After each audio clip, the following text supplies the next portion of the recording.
Manoj sir आपको again thank you so much for coming. If I can start by saying कि आप हमें थोड़ा सा ये बताएं, अपनी जर्नी के बारे में बताएं before we start taking questions, क्योंकि जो हमने सुना है इतना फैसिनेटिंग है. थोड़ा सा अगर आप हमें वो बताएं और हमें ये बताएं कि what inspired you to join politics and your journey into Jan Suraaj, that would be lovely as well. हमें ये मालूम है कि आप नेतरहाट से हैं, आपके फेलो हाटियन अनुज जी हमारे साथ जुड़े हुए हैं और बहुत सारे और लोगों को भी जोड़ा है अनुज जी ने, तो हमें थोड़ा बहुत मालूम है, बट आपसे पता चलेगा तो बहुत अच्छा लगेगा. Thank you so much. Good evening everyone, and thank you Nilofar for your initial words. मुझे नहीं मालूम whether all of us will be comfortable in Hindi or in English, but I'll try and speak as much Hindi as possible. Sir, आप हिंदी में बोलिए. Everyone will be comfortable in Hindi if they are Bihari मूल. हिंदी और कुछ मगही भी बोल दीजिएगा तो अच्छा रहेगा सर. मगही भी. Very good, very good. तो मेरी जर्नी शुरू हुई थी 10 साल की उम्र में, जर्नी ऑफ स्टडी, बिकॉज उसके पहले मैं जमुई में, जहाँ मेरे पिताजी पोस्टेड थे, वहाँ पे मैं सरकारी स्कूल में पढ़ता था. और उसके पहले बहुत छोटी छोटी जगहों पे, जैसे सिमुल तला, नागी डैम, ऐसी जगहों पे मेरे फादर की पोस्टिंग थी, पर उन सब जगहों के बारे में मुझे बिल्कुल याद नहीं है. 10 साल की उम्र में जब मैं जमुई में था तो नेतरहाट के लिए मेरा सिलेक्शन हुआ. उसके बाद 7 साल नेतरहाट में, 5 साल IIT कानपुर में इलेक्ट्रिकल इंजीनियरिंग करते हुए 1985 में मैं वहां से निकला था और मैं IIT दिल्ली गया था एमटेक के लिए. बट उसके बाद वहीं पे मैंने यूपीएससी की जर्नी शुरू की और 1988 में मैंने इंडियन फॉरेन सर्विस ज्वाइन किया. मेरी लैंग्वेज थी Persian, so I had to go to Iran. I left for Iran in 1990 for 2.5 years, learned Persian, and since then for 35 years मैं फॉरेन सर्विस में डिप्लोमेट बनकर रहा. 35 years में मैं 25 साल देश से बाहर रहा, जिसमें 8 कंट्रीज थी, starting with Iran, Holland, Nepal, Turkey, Myanmar. ये सारी कंट्रीज थी पहले, जबकि मैं जूनियर पोजीशंस पे था. 2011 में मैं पहली बार बेलारूस में एम्बेसडर बन के गया. वहां से 2015 में यूक्रेन आया. 2018 में मैं एडिशनल सेक्रेटरी बनकर वापस दिल्ली आया था और 2021 में इंडोनेशिया एम्बेसडर बनकर गया. इंडोनेशिया में जो भी एम्बेसडर होता है वो तिमोर लेस्टे का भी कंकरेंटली एक्रेडिटेड एम्बेसडर होता है. फरवरी 2023 में मैं कार्य से निवृत्त हुआ और उसके बाद मैं ग्रेटर नोएडा में अपने घर में, वहाँ IFS कॉलोनी है एक, वहां पे अपने घर में मैं और मेरी वाइफ और बच्चे वहां रहते थे. पॉलिटिक्स ज्वाइन करने का कभी मेरा मन नहीं था, क्योंकि जितनी मैंने अपनी जिंदगी में देखा था, पॉलिटिक्स में केवल 3 तरह के लोग ही आते थे. या तो जिनके पास बहुत सारा पैसा हो, जो कि पैसा फूंक कर वोट खरीद सकें, या फिर बाहुबली लोग हों जो दबंगई करके अपना वोट ले सकें, या फिर परिवारवाद से लोग हों. और इनमें से कोई भी किसी भी कैटेगरी में मैं नहीं आता था. राजनीति से मेरा दूर दूर का रिश्ता नहीं होना था. वो केवल एक चांस मीटिंग थी और फोर्स्ड कह लें एक मीटिंग थी प्रशांत किशोर जी के साथ. और पहली मीटिंग में ही मैंने उनसे कहा था, वो शायद 20 सितंबर की बात है इसी साल, मैंने उनसे कहा था कि भाई राजनीति से मेरा बहुत इंटरेस्ट नहीं है बिकॉज ऑफ दीज रीजंस. तो उन्होंने कहा था कि अगर आप जन स्वराज पार्टी के बारे में जानना चाहें तो उसमें इन तीनों ही चीजों का कोई महत्व नहीं है. हम लोगों को उनकी मेरिट पे लेते हैं और चाहते हैं कि अच्छे लोग हमसे जुड़ें जो कि समाज के लिए कुछ सोचते हैं और समाज को कुछ वापस देना चाहते हैं.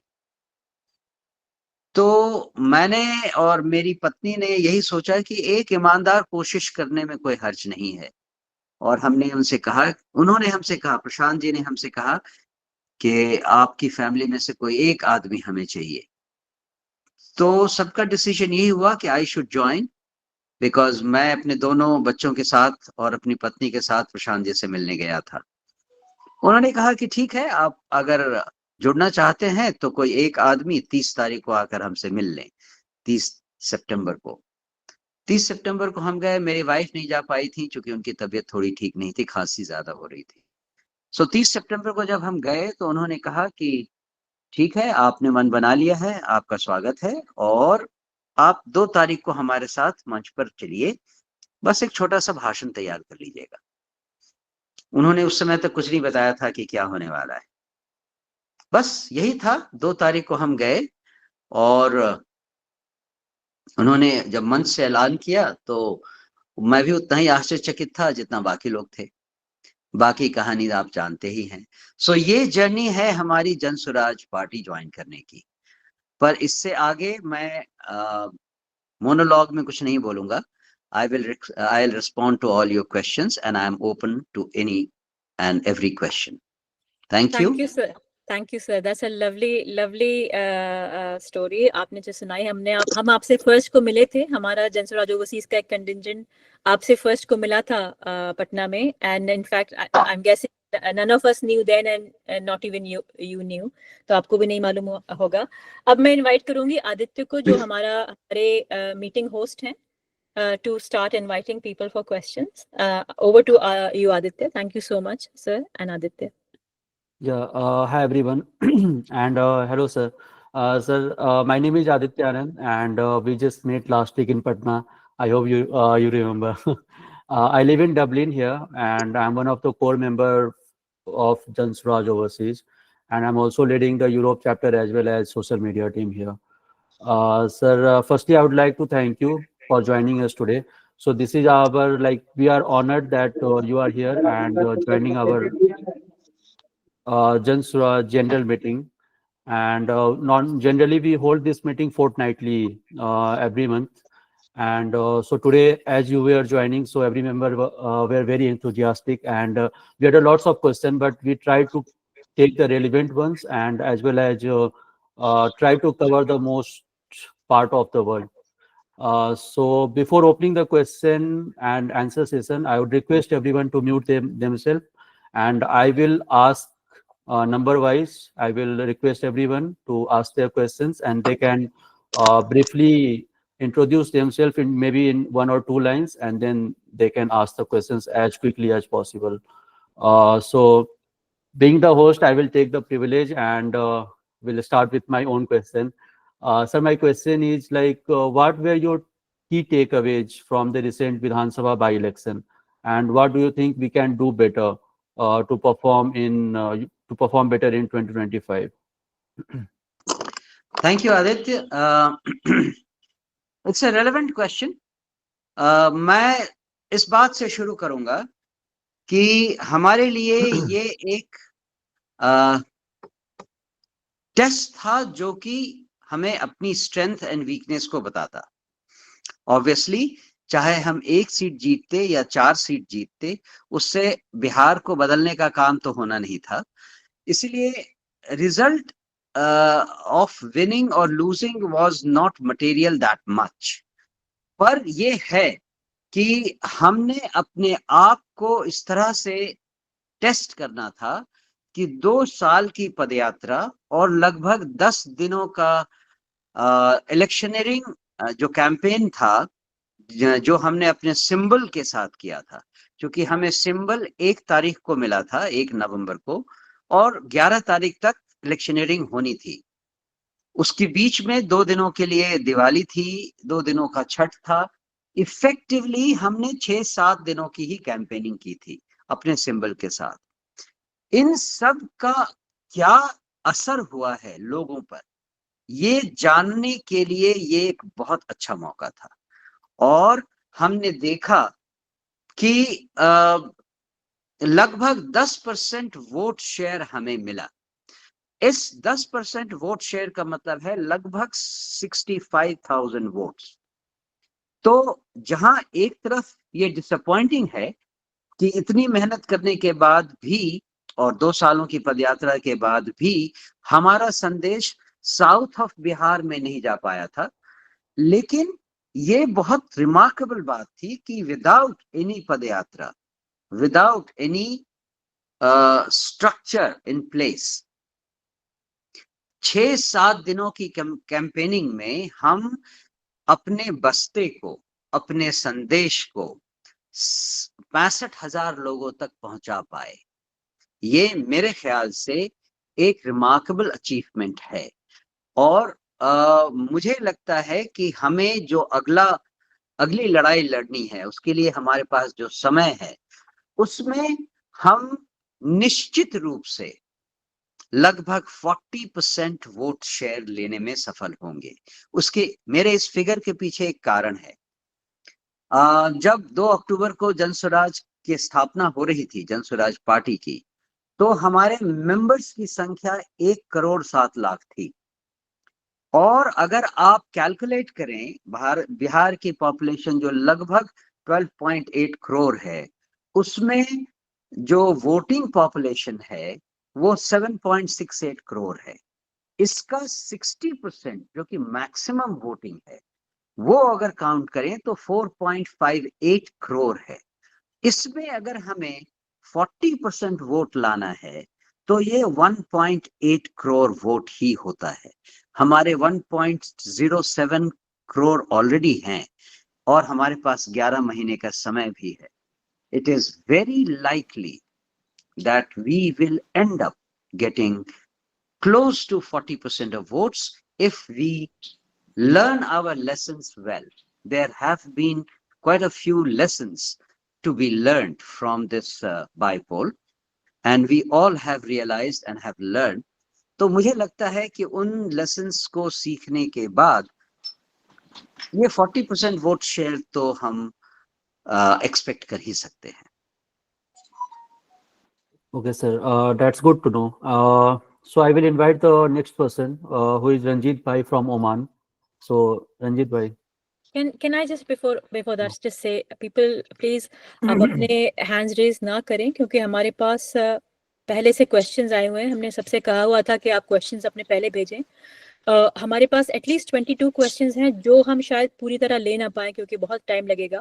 तो इसलिए आप अगर अपना हैंड रेज करे हुए हैं तो we will not be able to ask you to speak, because हमारे पास ऑलरेडी पहले से क्वेश्चंस आए थे और हमने ये रिक्वेस्ट किया था कि लोग पहले से क्वेश्चंस भेज दें हमको। तो Mrityunjay ji and others, Sunil and all, please unraise your hands, हाथ नीचे कर लें। And also please mute yourself, I can see someone. So Rajnish ji, if you can mute yourself please, आपकी तरफ से हाँ आवाज आ रही है। Thank you. रंजीत भाई please go ahead. Good evening sir, I am Ranjit. मैं समस्तीपुर के मोरबा ब्लॉक से हूँ। ओमान में मेरा ऑपरेशन है। मेरा एक ही क्वेश्चन है, थोड़ा सा हम लोगों को पार्टी ऑर्गेनाइजेशन और उसके स्ट्रक्चर के बारे में बताएं, स्पेशली लीडरशिप, कितने कमिटीज होंगे और वेरियस यूनिट्स क्या होंगी उसकी, और कब तक अनाउंस हो जाएगा। थैंक यू रंजीत जी। सबसे पहले तो ये साफ कर लें कि पार्टी के नाम पे, जन स्वराज पार्टी के नाम पे ऑफिशियली अभी तक केवल प्रेसिडेंट ही है। जो लीडरशिप काउंसिल बननी है वो अभी प्रोग्रेस में है और बहुत जल्दी इसका अनाउंसमेंट हो जाएगा। इसकी फाइनलाइजेशन का प्रोसेस चल रहा है।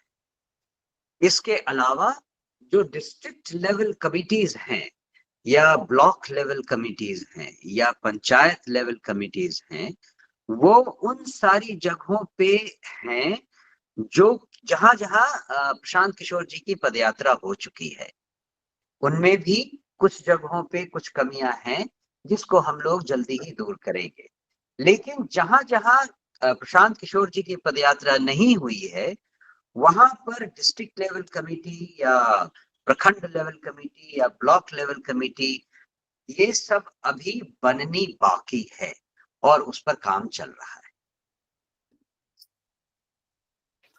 Thank you sir, thank you.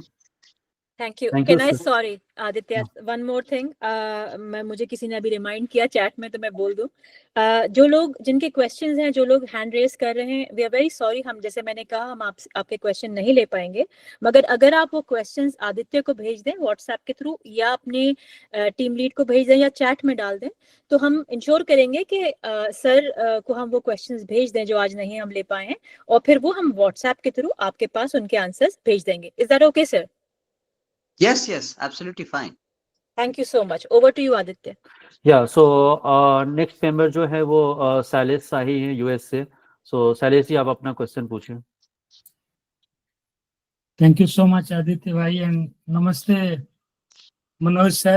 We are Namaste, so happy. Shailesh. So my name is Shailesh Sahi. I'm a scientist in University of Iowa, and I'm deeply rooted to Gopalganj, Bihar. Ranjit Mishra ji already मेरे question के काफी part cover कर लिए हैं, तो मैं थोड़ा सा उसमें ऐड करूंगा, और आपको बेसिकली मैं थैंक्स करूंगा, चूंकि मैं क्वेश्चन वापस लेता हूं, कि आप ज्वाइन किए हैं और आप हमारे ओवरसीज के भी फीलिंग को समझेंगे, बिहार के रूट लेवल फीलिंग के साथ साथ। तो बहुत बहुत धन्यवाद आपको ज्वाइन करने के लिए। रंजीत भाई के क्वेश्चन में मैं जस्ट ऐड करूंगा थोड़ा सा, कि हम जानना चाह रहे थे कि block level and panchayat level committee और ग्राउंड लेवल अपना स्ट्रक्चर कितने दिन में पूरा हो जाएगा, एक रफ आइडिया, ताकि हम ओवरसीज अपने लिंक को कनेक्ट कर पाए वहां से।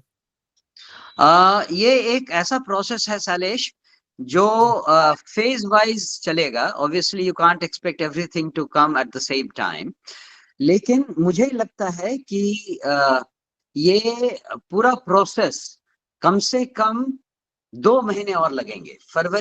जनवरी एंड या फरवरी की बिगिनिंग 2025 हम एक्सपेक्ट कर सकते हैं कि ये प्रोसेस पूरा हो जाएगा। क्योंकि उसके बाद आपको पता है, शायद आपने नोटिस किया होगा, फरवरी एंड या मार्च बिगिनिंग में हमें अपना विजन डॉक्यूमेंट भी रिलीज करना है। तो इन सब को ध्यान में रखते हुए मुझे लगता है कि हम जनवरी एंड या फरवरी बिगिनिंग में ये प्रोसेस कंप्लीट कर लेंगे। लेकिन मैं इसमें एक चीज और ऐड कर दूं, शायद अगला कोई आदमी पूछना चाहे, कि हमने रियलाइज किया है इस उपचुनाव में कि इन कमिटीज के अलावा एक और ग्राउंड वर्क तैयार करना बहुत जरूरी है, जिसको हम लोग बूथ कमिटी कहते हैं। बूथ कमेटी के लिए तैयारी होना बहुत जरूरी है। इन 4 उपचुनाव में, 4 विधानसभा के उपचुनाव में, वहां हमसे थोड़ी चूक हो गई थी, क्योंकि जो बूथ कमेटी के मेंबर लास्ट मिनट में बनाए गए, उनमें से बहुत लोग हमारे से सिंपैथी रखते भी नहीं थे, और हमसे वहां पे कुछ चूक हुई थी। तो जरूरी है कि ये सब काम पहले हो जाए और अच्छे से जांच परख करके ये काम हो जाए। एंड सर, इसमें जस्ट टू ऐड कि जो पदयात्रा जो बाकी जगह पे जहाँ नहीं हुई है, क्या प्रशांत जी फिर से वो पदयात्रा स्टार्ट करने वाले हैं? एंड लाइक हमारे पास अब 11 मंथ है, तो लाइक इज इट पॉसिबल कि हम पूरा बिहार कवर कर पाएंगे 2025 से पहले? मुझे लगता है कि इस सवाल का आंसर प्रशांत किशोर जी को खुद ही देना चाहिए। मैं इसमें कुछ ज्यादा नहीं कहूंगा। इंडिकेशंस तो यही है कि ये पदयात्रा वैसे ही चलेगी जैसे पहले चल रही थी, लेकिन जैसा मैंने कहा, ये प्रशांत किशोर जी को आंसर करना चाहिए। Thank you sir. So our next member is Ashutosh from Finland. तो आशुतोष, आप अपना क्वेश्चन पूछें। जी नमस्ते। मेरा नाम आशुतोष है। मैं बिहार के भागलपुर जिले के बाकरपुर गांव से हूँ। मैं अभी फिनलैंड में एप्लीकेशन ऑफ क्वांटम कंप्यूटिंग में अपनी पीएचडी कर रहा हूँ। मेरा क्वेश्चन जो है वो जो इलेक्शन कैंपेन पे 4 सीटों में जनसराज ने किया उसके ऊपर था। प्रशांत किशोर अक्सर अपने भाषण में कुछ वाक्यों का प्रयोग करते हैं, जैसे कि मुझे मुख्यमंत्री नहीं बनना है, आप मुझे वोट दें या ना दें, मैं यहाँ आपका वोट लेने नहीं आया हूँ। क्या आप लोगों को लगता है कि ऐसे जो वाक्य हैं, ये जनस्वराज का सही मैसेज लोगों तक नहीं पहुंच पाता है, लोग उसे मिस इंटरप्रेट कर लेते हैं? क्योंकि ये जनसाधारण है, जो साधारण लोग गाँव में रहते हैं, जो वोट देंगे, उनकी बौद्धिक क्षमता, जो पढ़े लिखे लोग हैं, उनकी बौद्धिक क्षमता में अंतर होता है। तो जो चीजें हमें काफी अच्छी लगती हैं, क्या गाँव में रहने वाले लोगों को चीजें समझ आती है? कहीं ऐसा तो नहीं कि प्रशांत जो कहना चाहते हैं उसको वो लोग मिस इंटरप्रेट कर ले रहे हैं वहां पर, और इसके कारण एक lack of accountability, lack of confidence और एक एरोगेंस की भावना उनको पहुंच रही है इसके कारण। जय बिहार, धन्यवाद। या Ashutosh, thank you for your question. सबसे पहले मैं क्लियर कर दूं कि वंस अगेन अच्छा होगा ये क्वेश्चन अगर प्रशांत किशोर जी खुद आंसर करें। और जहां तक मेरा सवाल है, मैं राजनीति के क्षेत्र में अपने आप को नोविस मानता हूं और मेरा सौभाग्य है कि इस नोविस को एक ऐसे फ्रेंड, फिलोसफर एंड गाइड के रूप में प्रशांत किशोर जी मिले हैं जिनको बहुत सारे बड़े बड़े लीडर्स ने अपना फ्रेंड, फिलोसफर एंड गाइड माना है। तो उस हिसाब से he becomes a person from whom I have to learn quite a lot of tricks on how to do politics। और मैं नहीं चाहूंगा कि मैं उनके किसी भी चीज पर कोई कमेंट करूं, लेकिन जो पब्लिक डोमेन में आया है उसको लेकर मैं आपको कुछ रिस्पॉन्स देता हूं। हमें ग्राउंड लेवल पे बहुत सारे विलेजर्स से कभी कभी ये कंफ्यूजिंग क्वेश्चन मिला कि अरे प्रशांत किशोर जी तो कहते हैं कि हम वोट नहीं मांगने आए हैं, तो हम अब क्या करें बताइए।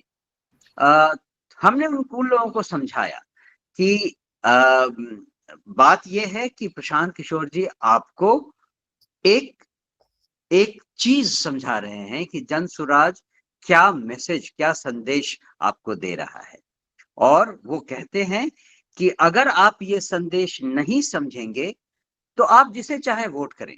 Something like this is the moral of the whole story.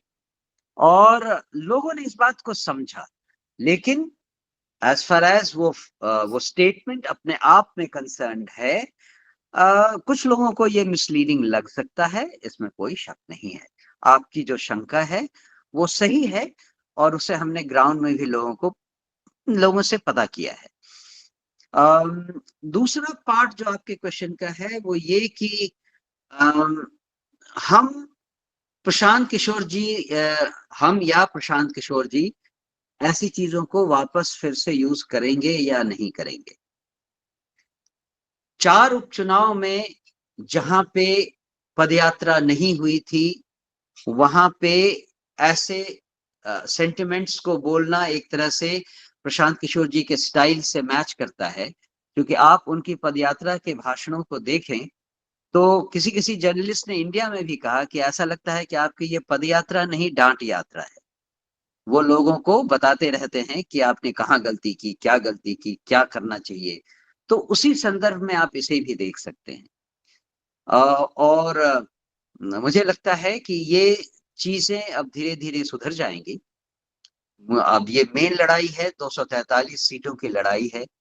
हम सब ने इस प्रोसेस में अभी तक ऑलरेडी बहुत सीखा है। मैं पर्सनली ये सोचता हूँ कि ये मेरे लिए एक बहुत अच्छा क्या कहते हैं उसे, इंट्रोडक्शन, प्रोबेशनरी पीरियड रहा। ये 4 उपचुनाव जो है, it was a very good probationary period, जिसमें मैंने बहुत कुछ सीखा। पहली बार मैंने इलेक्शनरिंग में भाग लिया, पहली बार मैंने जाना कि क्या क्या डायनामिक्स होती हैं ऑन द ग्राउंड। तो it was a very good learning process. I hope I have answered your question, Ashutosh. Yeah. Thank you, sir, and thank you, Asutosh. So our next member is Gautam from Singapore. So Gautam ji, आप अपना question पूछिए। Thank you. Yeah. Sir मेरे roots गया से हैं, मैं अभी currently Singapore में बेस्ड हूँ। मेरा सवाल शायद आपके पहले 4 आंसर्स से लग रहा है कि थोड़ा जल्दी हो गया। What I wanted to ask was कि जेएसओ मेंबर्स अपने आप को कैसे ऑर्गेनाइज कर सकते हैं ताकि we are better aligned with your initiatives and your focus areas for 2025। This is a very good question, and I wanted to touch on this whenever somebody asks me on this. 2-3 चीजें हैं जो मैं clearly अपने दिमाग में अभी तक सोच चुका हूं जब से मैं आदित्य से मिला हूं। कुछ चीजें मैंने आदित्य से भी बात की थी जब वो 1 सप्ताह पहले लगभग आए थे हमारे ऑफिस। जो सबसे पहली चीज मेरी दिमाग में आती है, ये इलेक्शनरिंग के समय जब मैं गांव गया, तो मैं जैसा कह रहा था आदित्य से, कभी कभी मैं ट्रैवल करते हुए किसी एक कॉर्नर को देखता था किसी गांव में, तो इमेजिन करता था कि अगर ये चीज हॉलैंड में होती तो कैसी होती, किस तरह से दिखती। आप सब लोग देश से बाहर रहते हैं, जगह जगह रहते हैं. I would request you to take note of these kind of special features अपने सराउंडिंग में, आप जहां कहीं भी हैं. और जब आप अपने गांव आए या बिहार वापस आए, तो कोशिश करें कि with minimum investment which you can do.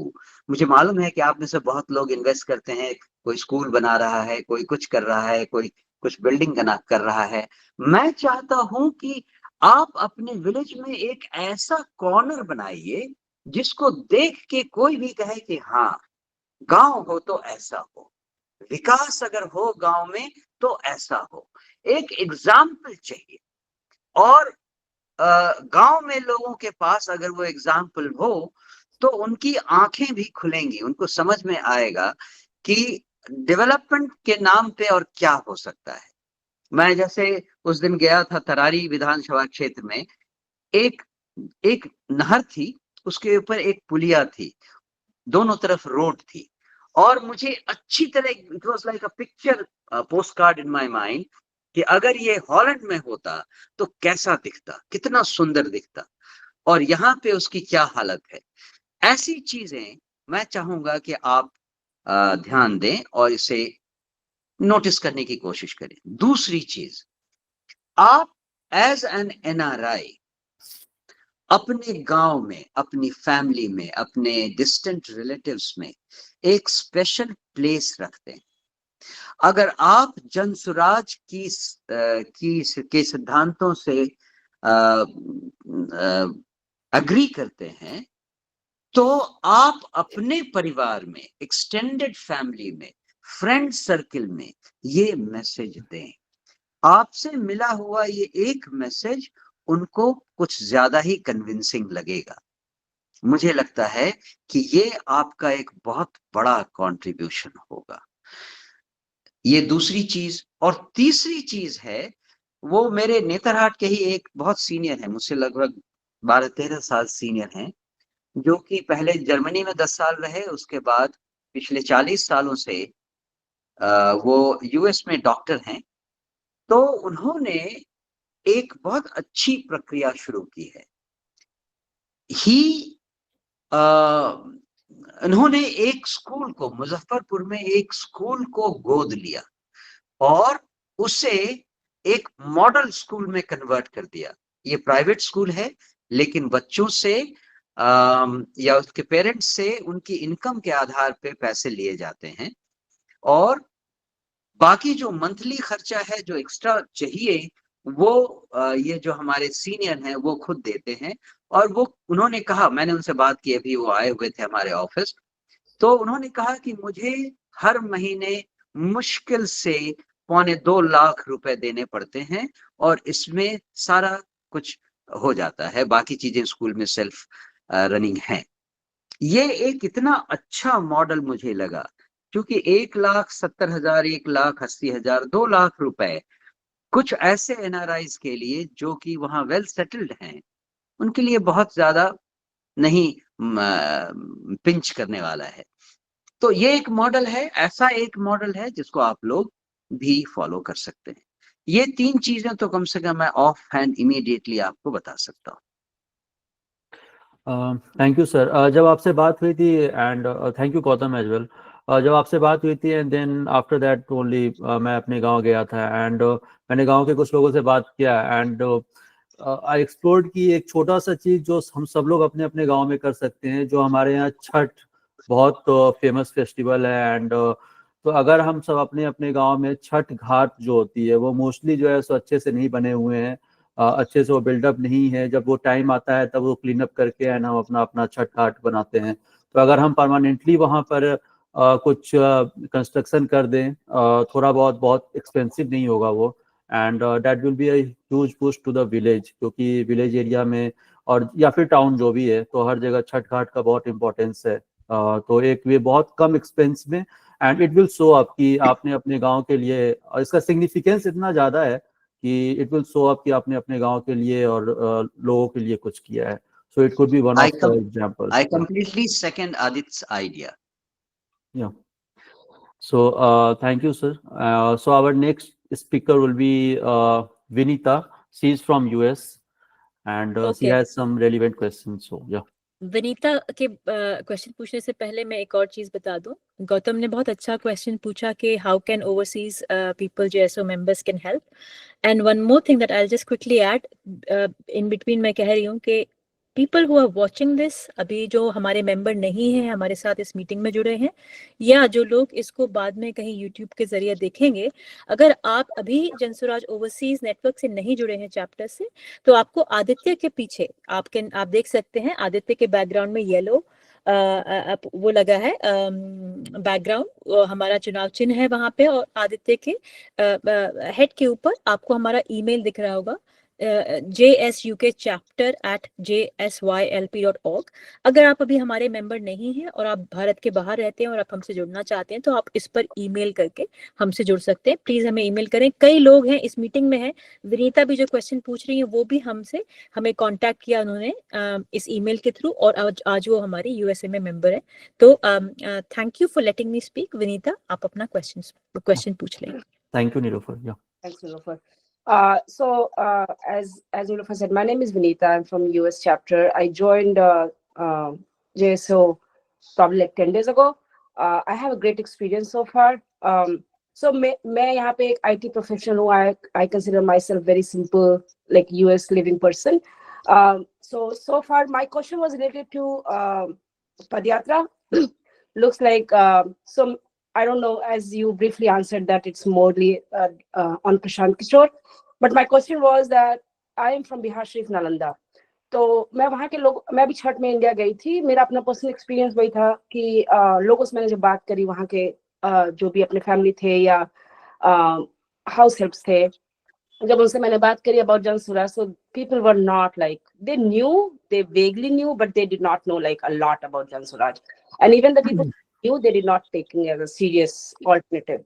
And to answer that to myself is कि वहाँ पदयात्रा भी हुई नहीं है, तो इसलिए नहीं है।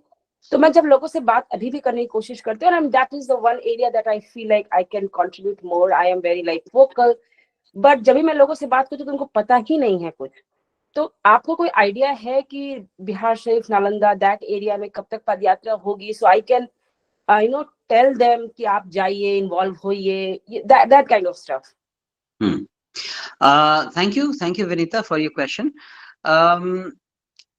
चूंकि हमारे पास रिलेटिवली कम समय बच गया है, जैसा कि आप जानती हैं कि 18 डिस्ट्रिक्ट को की पदयात्रा करने में प्रशांत किशोर जी को 2 साल लगे, और हमारे पास अभी लगभग 18-19 और भी बाकी हैं।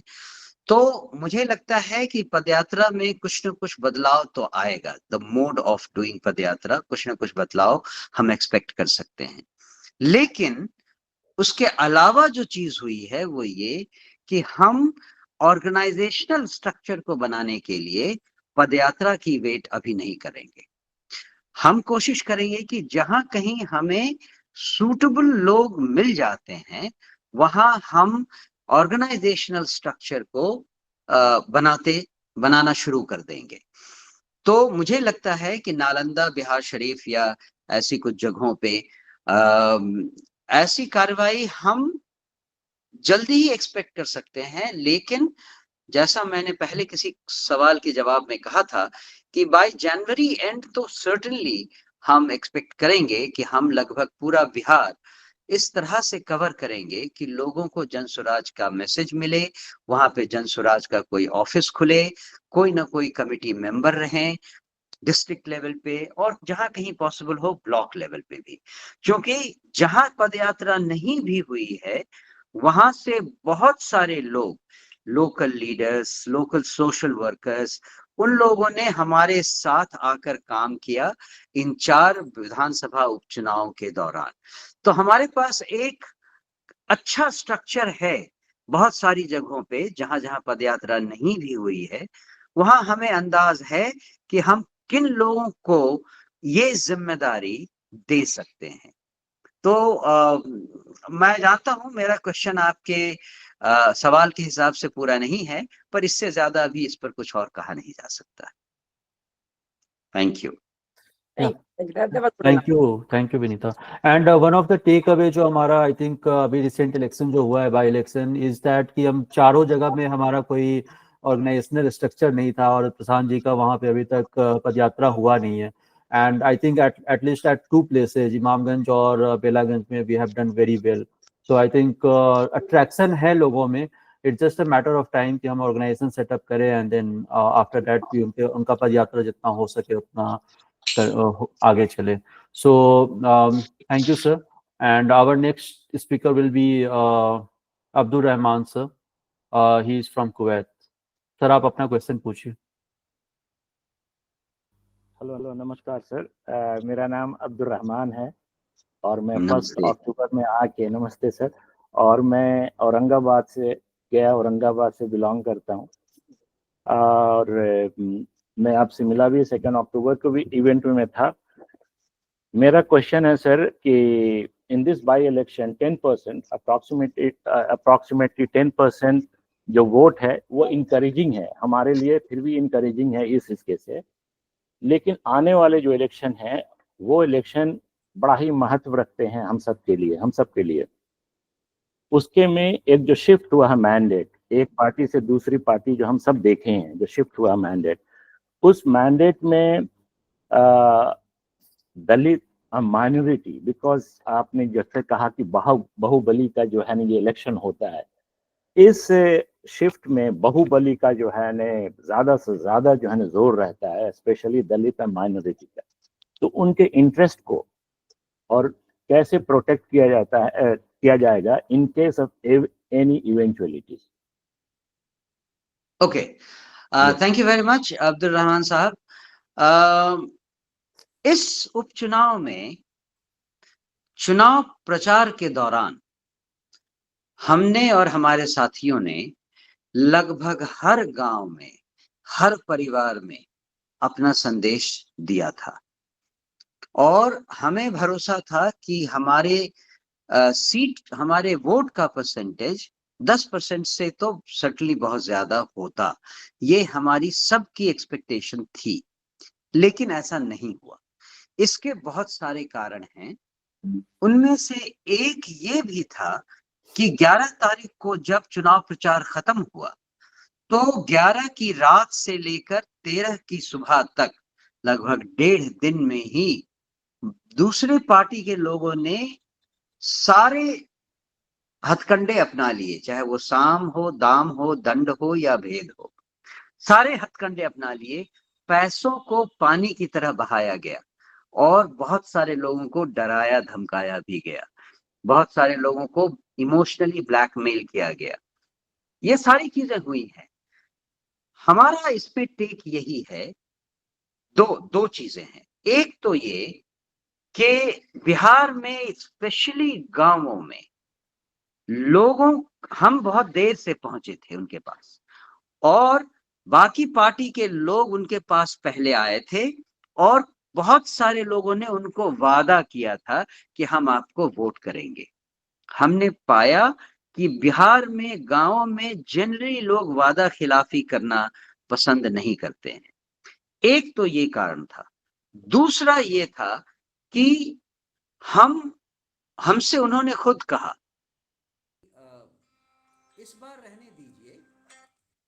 इस बार रहने दीजिए, हम आपको 25 में जरूर वोट करेंगे। कारण हमें लगा, उसका मेन कारण ये था कि वो हमारे सिद्धांतों को समझ गए थे और उससे खुश भी थे। लेकिन वो इस बार ये रिस्क नहीं लेना चाहते थे क्योंकि ये 7-8 महीनों का इलेक्शन था और वो अपने एरिया के बाहुबलियों को नाराज नहीं करना चाहते थे जो उन्हें डरा धमका कर गए थे। आगे आने वाले इलेक्शन में ये सारी चीजें नहीं होंगी। एक तो ये इलेक्शन 5 साल का होगा, दूसरा हम अपने सारे वोटर्स के पास इतनी बार और इतनी तरीके से पहुंच चुके होंगे कि और इतनी जल्दी पहुंच चुके होंगे कि उनको किसी और को वादा करने की जरूरत नहीं होगी। हमें लगता है कि इस बाईपोल से जो हमने सीखा है वो बहुत वैल्यूएबल है, और उसका इस्तेमाल अगर हमने ठीक ठीक किया आने वाले चुनाव में, तो हमें, जैसा मैंने पहले कहा, कम से कम 40% वोट शेयर तो मिलना ही चाहिए। Okay, thank you, sir. Thank you very much. Thank you. And so next, our next speaker will be Alok from UK. So Alok जी, आप अपना क्वेश्चन पूछिए। नमस्कार। Alok, एक नमस्ते minute, Alok. Disturbing sir, we are coming up to an hour. हमारे पास अभी भी बहुत सारे क्वेश्चन है, आप थोड़ा सा हमें टाइम फ्रेम बता दें जब तक हमें क्लोज करना है। तो are we good to take a few more questions after Alok? Till 8 o'clock? Sorry, till 9 o'clock. 9 o'clock. Okay. Brilliant. Okay, thank you, sir. Nice. हाँ, तो नमस्कार सभी मित्रगणों को। और मैं यहाँ मैनचेस्टर में रहता हूँ। मैं बेसिकली पटना से हूँ और यहाँ पे आईटी में काम करता हूँ एज ए डिलीवरी हेड। मेरा सर सवाल है कि हमारा जो अभी सबसे प्रमुख लक्ष्य है 2025 का इलेक्शन, जिसके लिए अब हमारे पास 1 साल का समय रह गया है। बहुत बड़ी बड़ी पार्टियां हैं और मैंने ये प्रशांत किशोर जी के बहुत सारे इंटरव्यू में सुना है कि इंडिया टीम या कांग्रेस क्यों नहीं जीत पाई, बिकॉज बीजेपी 4 साल पहले से तैयारी करती है 2022 के इलेक्शन के लिए, राम मंदिर कब बनेगा, इसके संदर्भ में उन्होंने अपना विचार रखा है बहुत बड़े बड़े फोरम में। और प्रशांत किशोर इसी चीज के लिए जाने जाते हैं, उनकी पहचान इसी से बनी है स्ट्रैटेजी बनाने में। तो हमारा जन स्वराज का स्ट्रैटेजी किस दिशा में है, उसके बारे में अगर कुछ हमें मिले कि हम 2025 का जो लक्ष्य भेदने के लिए जो कर रहे हैं प्रयास, उसमें हम किस तरफ जा रहे हैं, हम इनकी जो पीछे की कंपनियां हैं वो किस तरह से चल रही है। दूसरी चीज इसी में दूसरा भाग करना चाहता हूँ कि पद यात्रा अभी बंद है। पद यात्रा सब जगह अगले 1 साल में 18 जिले 19 जिले जो अभी आपने बताया कि वो कवर नहीं हो सकता है, तो वो हम कवर जो गैप है उसको हम फुलफिल कैसे करेंगे सो दैट कि हमारा जो 25 का लक्ष्य है उस पे उसका कुछ असर नहीं पड़े। बहुत सारे हमारे मित्र लोगों ने यहाँ पे अभी कहा कि उनके गांव में लोगों को पता नहीं था, नॉर्थ बिहार में हमें पता नहीं था, साउथ बिहार में लोगों को नहीं था, जिस इलेक्शन जहां हुआ वहां पे पद यात्रा नहीं हुई थी, वो नहीं हो पाएगी 25 तक में।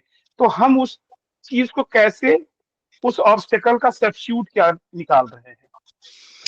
ओके आपका पहला क्वेश्चन क्या था? 2025 के लिए हमारा रोड मैप किस दिशा में जा रहा है, कैसे ओके, कर रहे हैं? ठीक है। मैंने और कई लोगों ने भी पहले कई बार कहा है कि हमारी लड़ाई किसी राजनीतिक दल से नहीं है। हमारी लड़ाई केवल और केवल अपनी कैपेबिलिटी से है कि हम कितने लोगों तक अपनी बात पहुंचा सकते हैं और कितनी इफेक्टिवली पहुंचा सकते हैं। जो आपने प्रशांत किशोर जी के पुराने कामों के बारे में कहा, बीजेपी या कांग्रेस या जो भी, ये एक कंप्लीटली दूसरा इक्वेशन था।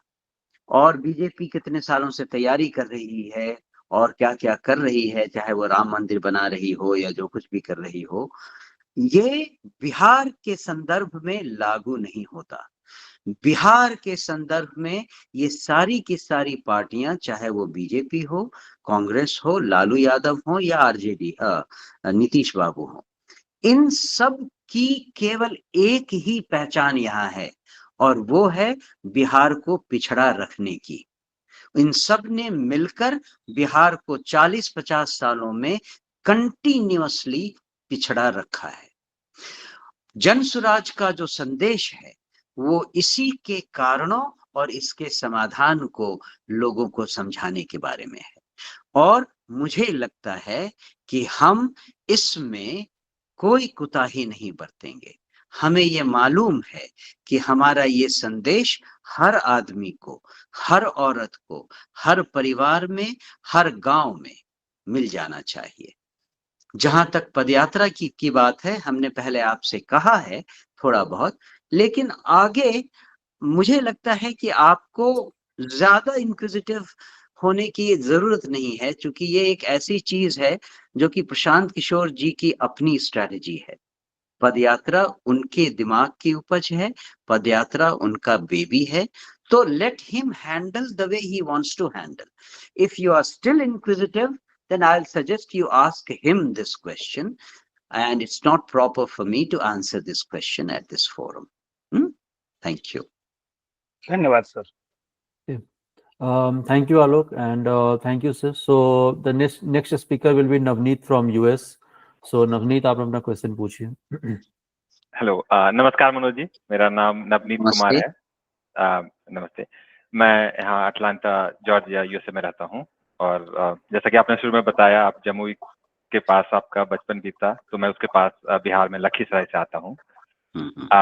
सबसे पहले तो आपको बहुत बहुत बधाई, प्रशांत किशोर जी ने आपको इतनी बड़ी जिम्मेदारी सौंपी है इस पार्टी के अध्यक्ष के रूप में। और मेरा क्वेश्चन उसी से रिलेटेड है। आई थिंक अभी आलोक जी ने और ज्ञान जी ने उस पर टच बेस किया, मैं उसी को थोड़ा और एलिब्रेट करना चाहूंगा कि जैसे हम अगर बिहार को देखें तो बिहार में एक नई राजनीतिक पार्टी बनाना बहुत ही चुनौतीपूर्ण काम है, जहां पहले से इतनी स्टैब्लिश्ड पार्टीज हैं, कास्ट बेस्ड फेसेज का इतना दबदबा है। तो आप इस चुनौती को कैसे देखते हैं और कैसे पार करेंगे? और इसको थोड़ा सा एक्सटेंड करूंगा कि जैसे जन सुराज का डिजिटली तो काफी अच्छा प्रेजेंस दिखता है, राइट, और लोग जो भी कनेक्टेड हैं वहाँ पे है, बट नेक्स्ट 300 डेज में ऐसी कौन सी 3 बातें हैं, जैसा कि आपने कहा कि हम अपनी बात लोगों तक पहुंचाना चाहते हैं, तो ऐसी कौन सी 3 या 4 बातें हैं जिसपे आप लोगों तक पहुंचाने की कोशिश करेंगे ताकि वो जन सुराज को ट्रस्ट करें, उनको वोट दें? और इसका कॉन्टेक्स्ट इससे है कि जैसे भले ही रेलिवेंट हो ना हो बिहार में, बट जैसे कि पार्टियां चाहे वो रिजर्वेशन पे बात करती हो, टेम्पल पे बात करती हो, करप्शन और लोकपाल पे बात करती हो, ऐसे कुछ प्रमुख है, तो जन सुराज ऐसी कौन सी 3 बातों पे फोकस रखेगा आने वाले 300 डेज में ताकि लोगों का विश्वास इस पार्टी पे हो और वो वोट में तब्दील हो? Thank you for your question.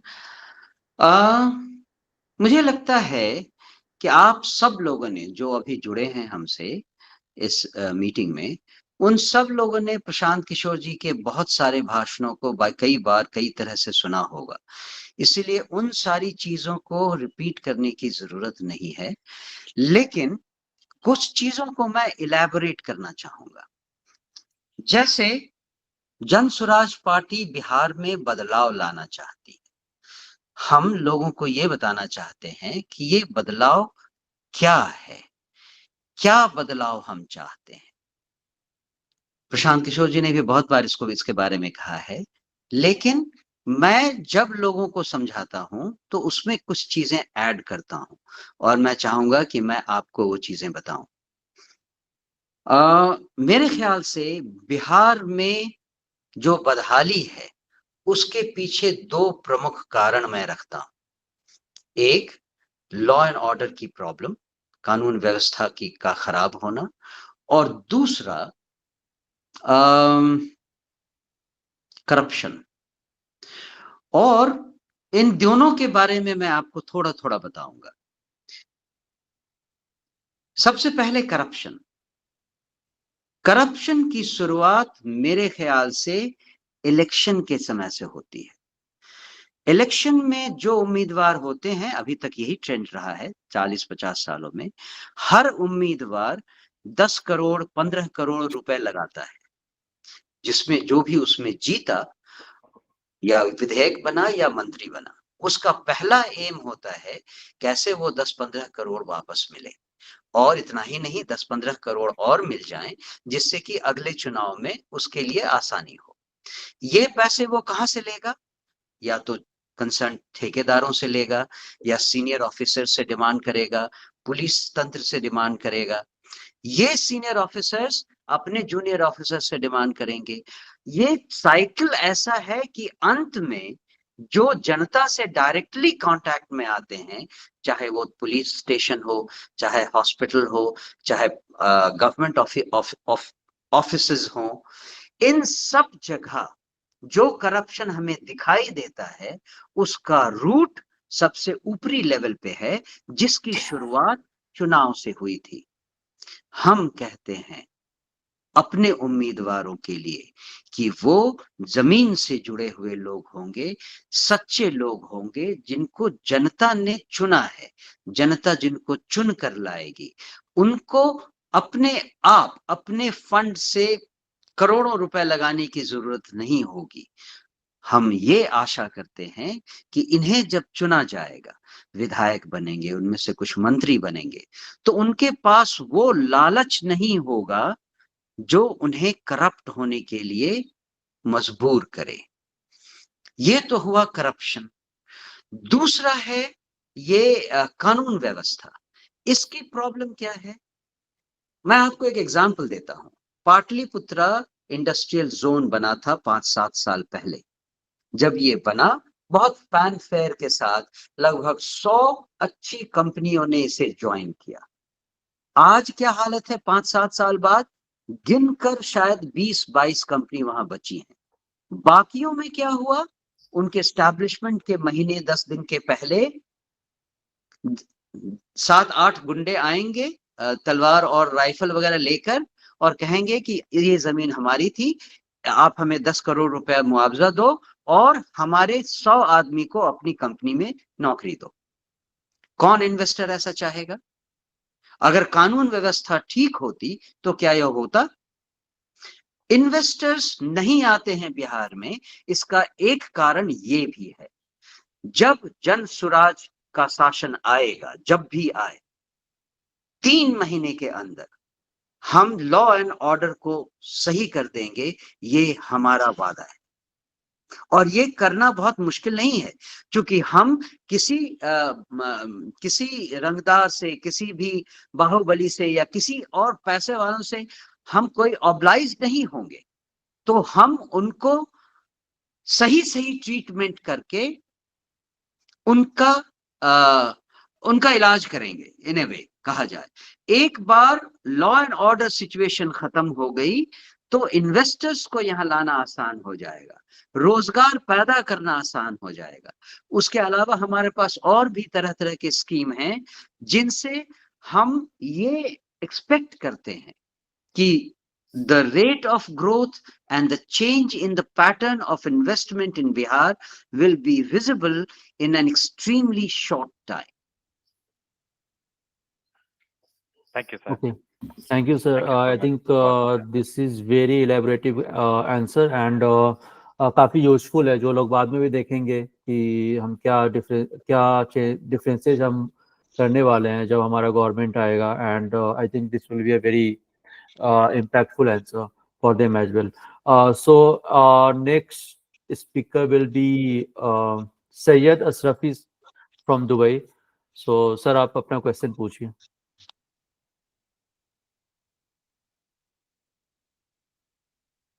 Syed Ashrafi sir, आप हैं यहाँ? Okay, I think he is not here, but okay. Yeah, I'm here actually. Yeah. Thank you for inviting me for the question. Thanks Manoj ji for your time. Actually the core issue जो अभी तक प्रशांत जी बता रहे थे कि एजुकेशन पे है, basically मैं पिछले काफी डिकेड से लगा हुआ है एजुकेशन पे। जो कोर प्रॉब्लम हम लोगों का है, बहुत सारे not only just in rural areas, even in urban areas, जो स्कूल्स में जो बच्चे पढ़ते हैं वो गरीबों के बच्चे हैं, वो ड्रॉप आउट्स बहुत ज्यादा है और उनको बैक टू स्कूल लाना बहुत ही डिफिकल्ट काम है, जिसपे हम लोग काफी दिनों से भी काम कर रहे हैं, but we are not getting lot of success. तो कुछ इस तरह का कोई प्रोग्राम है जिसमें ऐसे बच्चे जिनको उनके पेरेंट्स अपने छोटे मोटे बिजनेस में लगा करके बहुत छोटी उम्र में इंगेज कर लेते हैं और एजुकेशन की तरफ नहीं भेजते हैं, due to the situation, employment नहीं है और ये नहीं है वो नहीं है, उसकी वजह कर, तो उन बच्चों को लाना back to school, it is a very very difficult task at what we have experience. So what is your idea about it? How Jan Swaraj can bring them back to the school? जी, thank you Shakeel ji. शिक्षा नीति पे एक elaborate चर्चा हो रही है और मेरे ख्याल से बहुत सारे विद्वान लोग इस पे गुफ्तगू कर रहे हैं और उसका आउटकम हमें शायद फरवरी एंड तक मिल जाएगा in terms of a clear direction as to how the education policy will be shaped.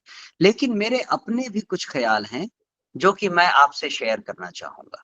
इसे मेरा पर्सनल व्यू ही समझा जाए, पार्टी का व्यू नहीं समझा जाए।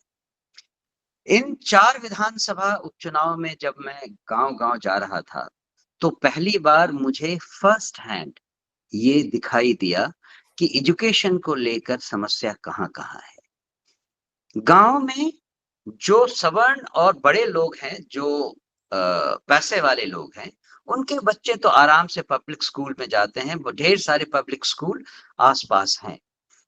कुछ फैमिली में जो मिडिल क्लास मान लीजिए गांव के लेवल से ही, उसमें कुछ बच्चे हैं जो कि गांव के आसपास कोई रेजिडेंशियल स्कूल हो तो वहां चले जाते हैं।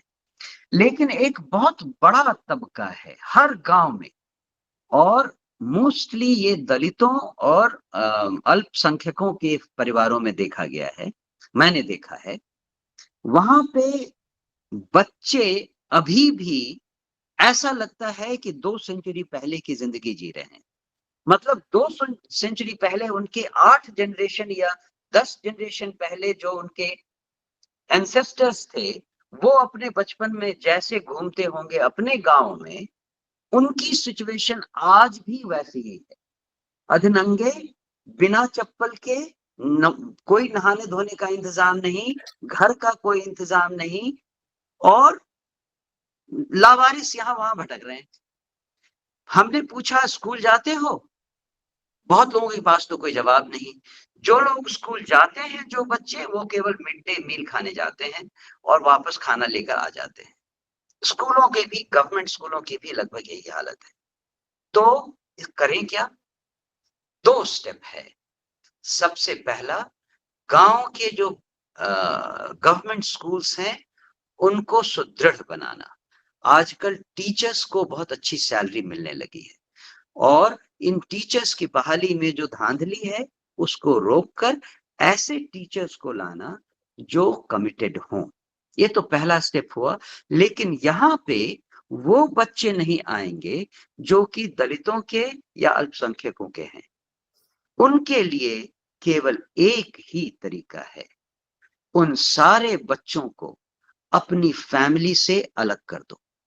उनको एक रेजिडेंशियल स्कूल बनाओ जहां पे वो अपनी फैमिली से हटकर रेजिडेंशियल स्कूल में 5 साल केवल रखो उनको।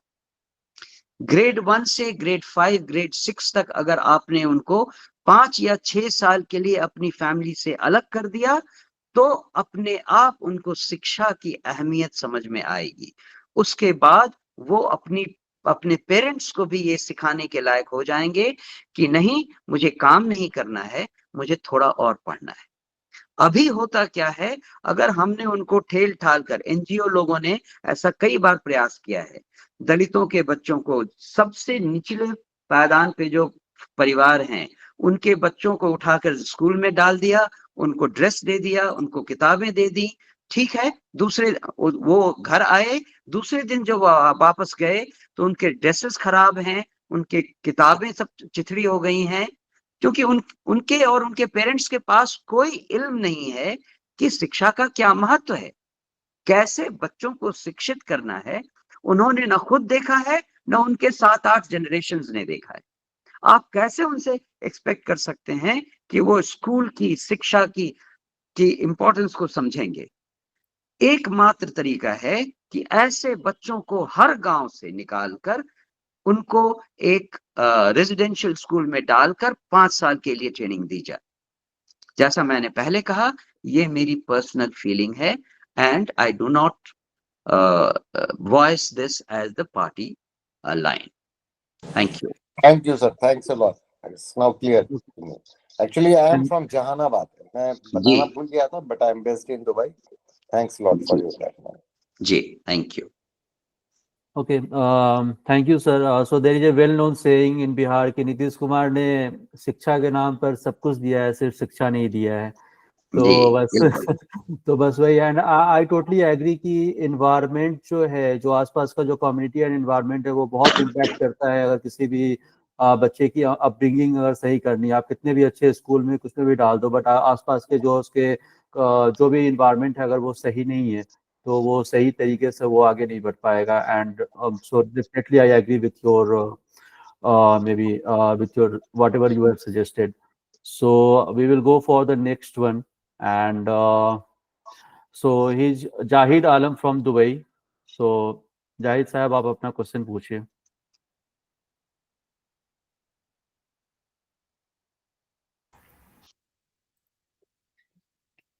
Jahid. Yes. Good evening, everyone.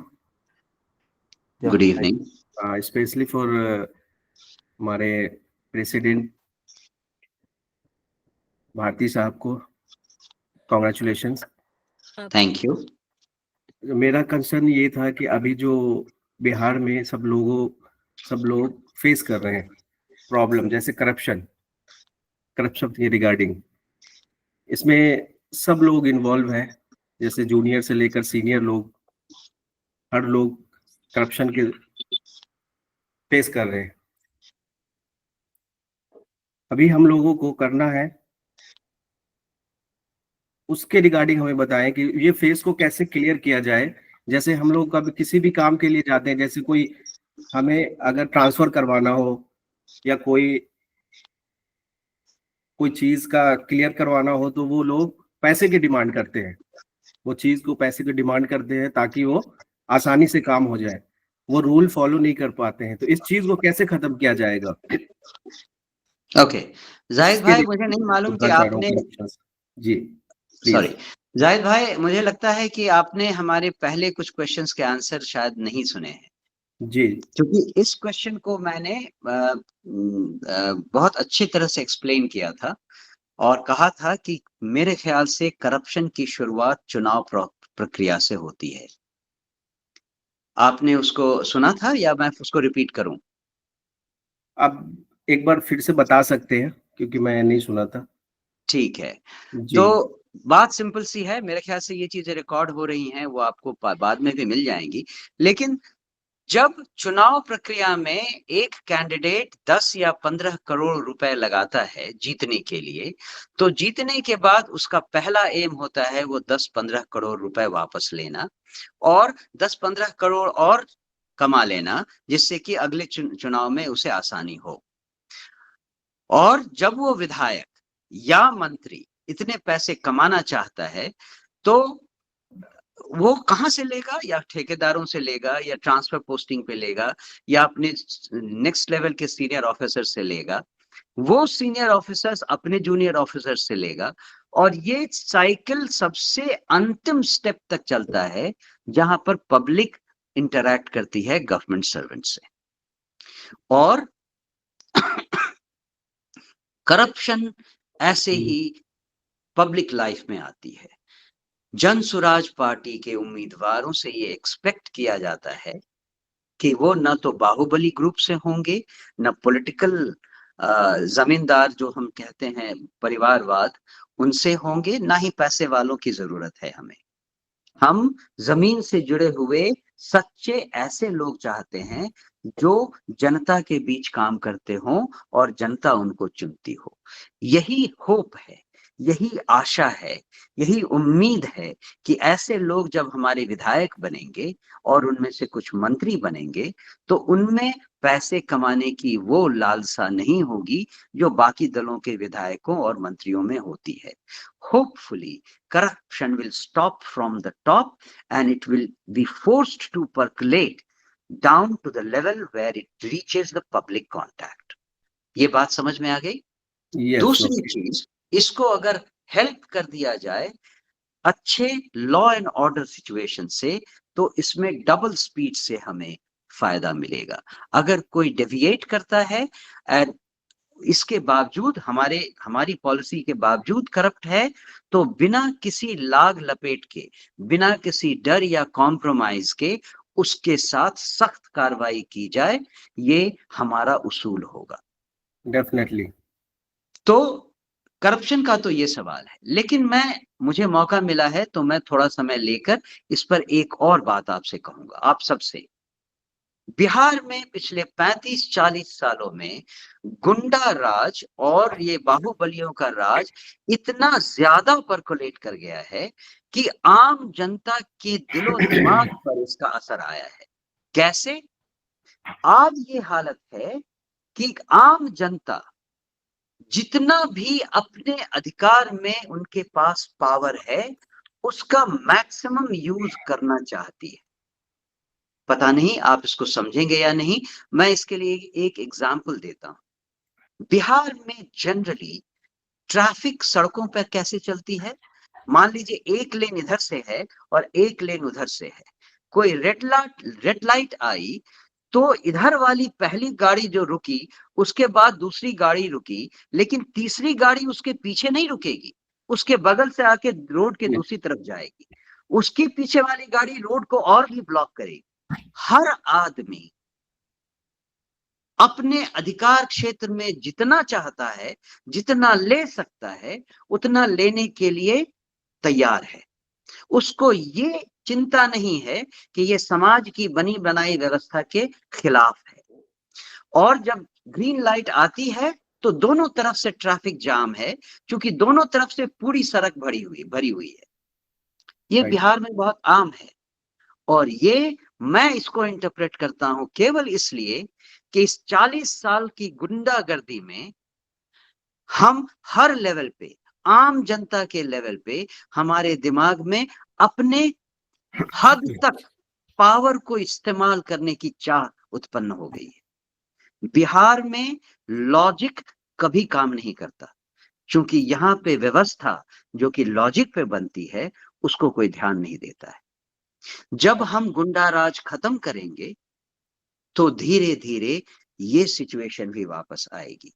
और ये भी एक कारण है कि हम अपने चुनाव प्रचार के दौरान आम लोगों तक ये बात बताते हैं कि अगर बिहार को बदलना है तो हर आदमी को, हर औरत को, हर शिक्षक को, हर जूनियर ऑफिसर को, हर मुखिया को, हर सरपंच को थोड़ा थोड़ा बदलना होगा। हर आदमी को अपने दिमाग से जो ये लॉजिकल नहीं होने की सीख मिली हुई है उसे कम करना पड़ेगा, उसे भूलना पड़ेगा। I hope that is relevant to your question. Thank you so much. I hope. Thank you sir, you explain it very nicely and आपने जो एग्जांपल दिया है आई थिंक वो बहुत रेलिवेंट है एंड ये बात काफ़ी सही भी है कि we have seen in other states as well, जो भी ट्रैफिक सिस्टम का आपने एग्जांपल दिया है कि बाकी जगह पे और बिहार में कैसे होती है, so it's completely relevant. So I will invite my next speaker and he is Nisar Akhtar from Saudi Arabia. सो आप अपना क्वेश्चन पूछिए।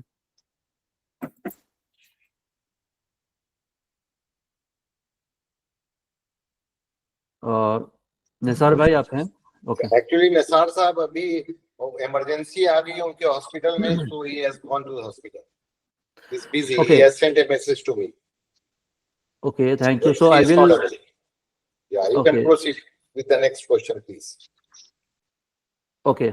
So I can ask on his behalf. So his question is related to the work property. So he has a question saying that work property in Bihar are fully misused by some politically inclined person, जो जिनका जो political connection ये सब ज़्यादा रहता है. So is there any plan for Jan Suraj to provide a proper system for its management? Thank you.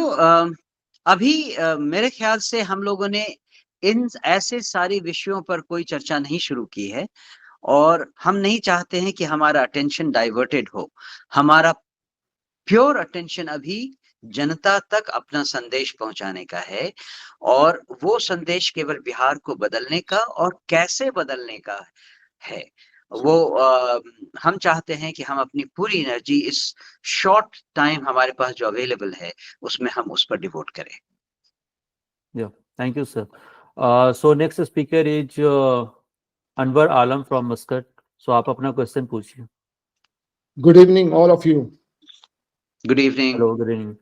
Sir, I hail from Kako district, Jahanabad. Now, I have been living in Muscat for 4 decades. My question to Mr. Manoj Kumar is, what is the plan of JS for cultural development and to preserve heritage of Bihar? Is it clear to you? Yes, it is very clear to me. As an Indian ambassador to many countries, you can expect me to know everything about this question. Thank you. So nice of you, sir. Yeah, but at the same time, I will once again remind all our viewers that this is not the time to divulge our attention or divert our attention, sorry, to other issues which will be relevant when we come to power. And as it is, our vision document is coming out in February end or March beginning. I hope you will all get these answers very, very appropriately at that time. लेकिन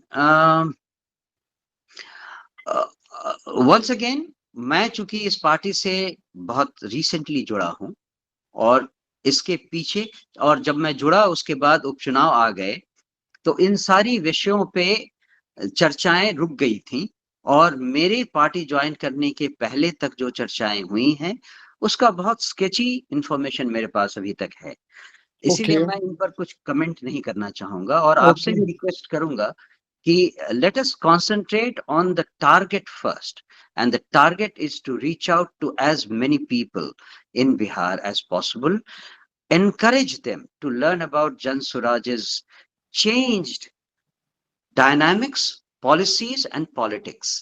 आप अगर अपने contact में लोगों को जन स्वराज के बारे में एक समझा पाए, उनको एनकरेज कर पाए, तो ये आपका सबसे बड़ा कंट्रीब्यूशन होगा. Inshallah. Thank you very much for your time, sir, and thank you. So nice of you. Thank you. Okay, thank you. So our next speaker is Pawan from Germany. So आप अपना question पूछिए पवन.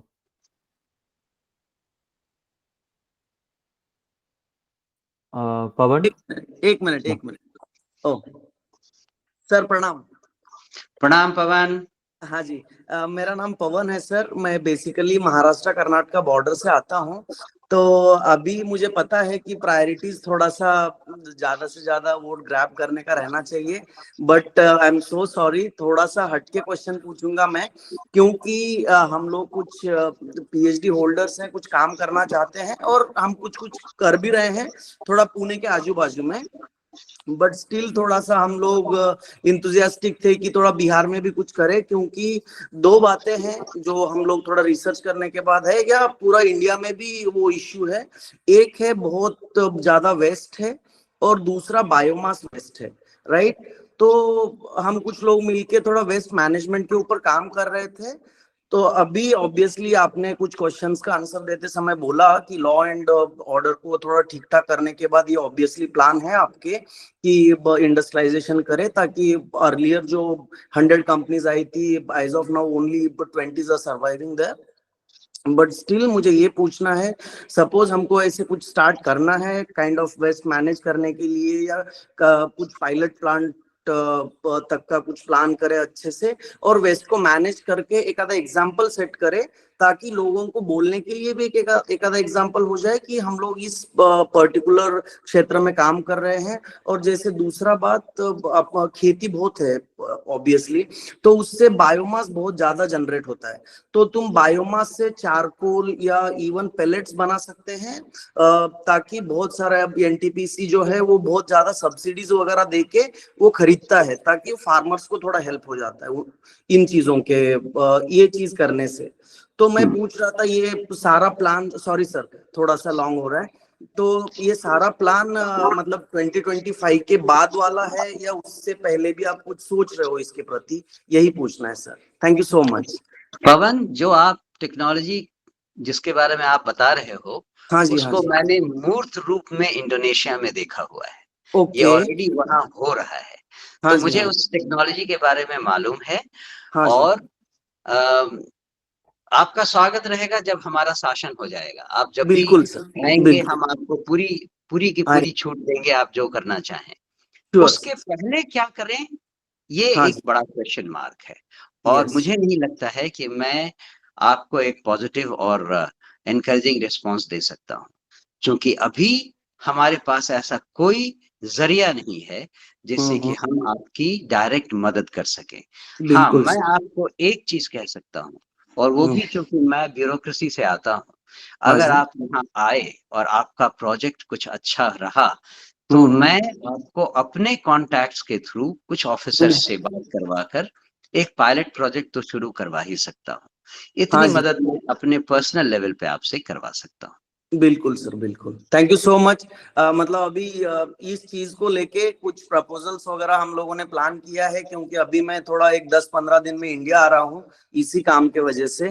तो suppose अभी जन तो आप स्वराज में discuss नहीं, जन स्वराज में भी आपको कोई रिस्पॉन्स नहीं मिलेगा इससे। ना ना ना ना सर, मैं दूसरे लोगों के साथ मिलने के लिए आ रहा हूँ ओ जन नहीं, तो स्वराज। आप यहाँ आओ और हाँ जी, कुछ हाँ। रेलेवेंट मिनिस्ट्रीज में श्योर सर, सेक्रेटरीज से मिलो। मिनिस्टर श्योर से मत सर। मिलना, उनको ना ज्यादा ना। हक नहीं होती है। हाँ जी, हाँ जी। सेक्रेटरीज से मिलना, और बिल्कुल उसमें सर। अगर किसी पर्टिकुलर सेक्रेटरी का रेफरेंस आपको मिले कि हाँ आपको जी। उस सेक्रेटरी से मिलना है, तो मैं शायद आपकी कुछ मदद कर सकूं उनसे मीटिंग फिक्स करने में या श्योर ऐसी सर, कुछ।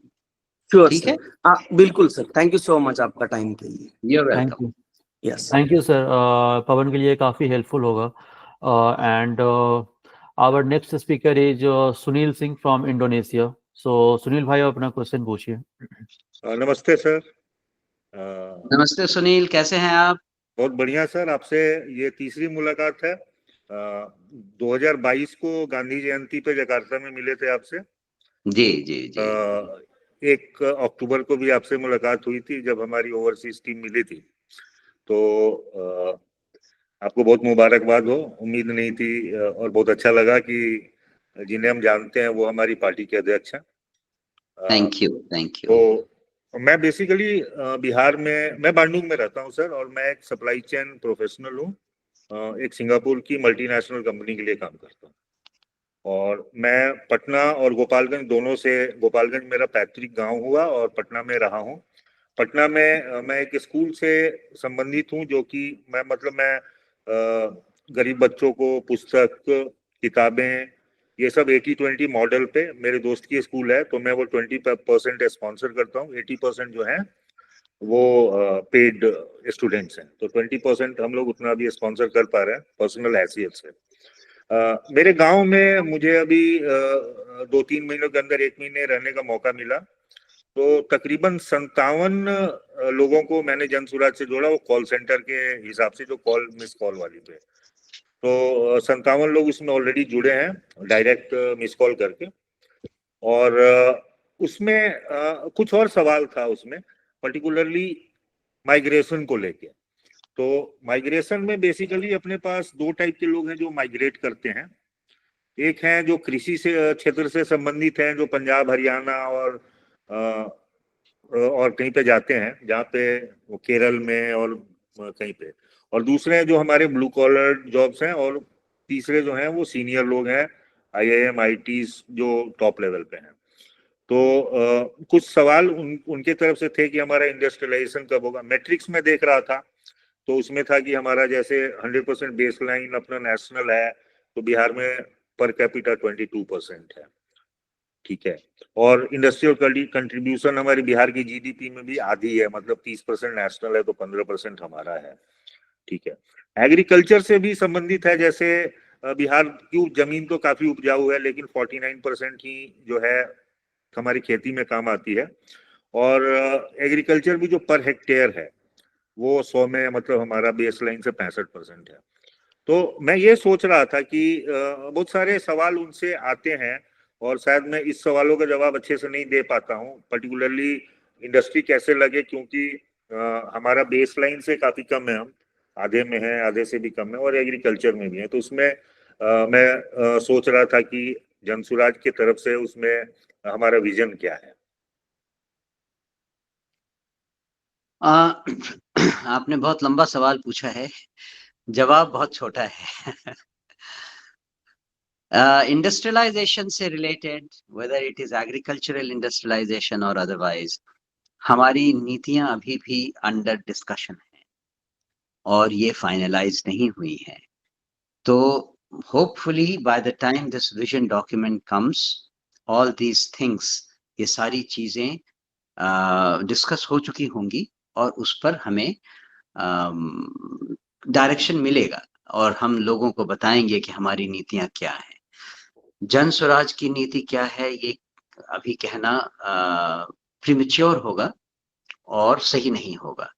लेकिन मेरा अपना जो ख्याल है, जो मैं हमेशा ये सारे क्वेश्चंस के आंसर में कहता हूं, उसमें ये है कि बिहार में अगर इंडस्ट्रियलाइजेशन होना है तो एग्रीकल्चर के रूट को अवॉइड नहीं किया जा सकता है। 50 साल पहले भी जब भारत में ज्यादा इंडस्ट्रीज थी तो आप देखेंगे कि उनमें से मोस्टली वो एग्रीकल्चर से ही रिलेटेड थी। बहुत सारी राइस मिल्स थी, बहुत सारी शुगर मिल्स थी और इस तरह की चीजें थी। अब उनको मॉडर्नाइज करके क्या हम करें और कैसे करें, इसी के बारे में विचार हो रहा है। हम फूड प्रोसेसिंग में करें, वेयर हाउसिंग में करें, कोल्ड स्टोरेज में करें, किस तरह से किस रीजन में क्या इंडस्ट्री लगानी है, इसके बारे में प्रशांत किशोर जी ने साफ साफ कहा है कि हमारे विजन डॉक्यूमेंट में हर पंचायत के लिए एक अलग योजना तैयार की जा रही है। हर पंचायत की क्या खूबी है, क्या एग्रीकल्चर प्रोड्यूस है, आसपास की सिचुएशन क्या है, उसकी बेसिस पे कम से कम 1 या 2 इंडस्ट्री का सजेशन दिया जाएगा। उसकी बेसिस पे इन्वेस्टर्स को और आप जैसे लोगों को भी सुविधा हो जाएगी कि अगर हमें फलाने डिवीजन में काम करना है तो उसके लिए कौन कौन सी पंचायत किस किस डिस्ट्रिक्ट में है, हम वहां चले जाएं।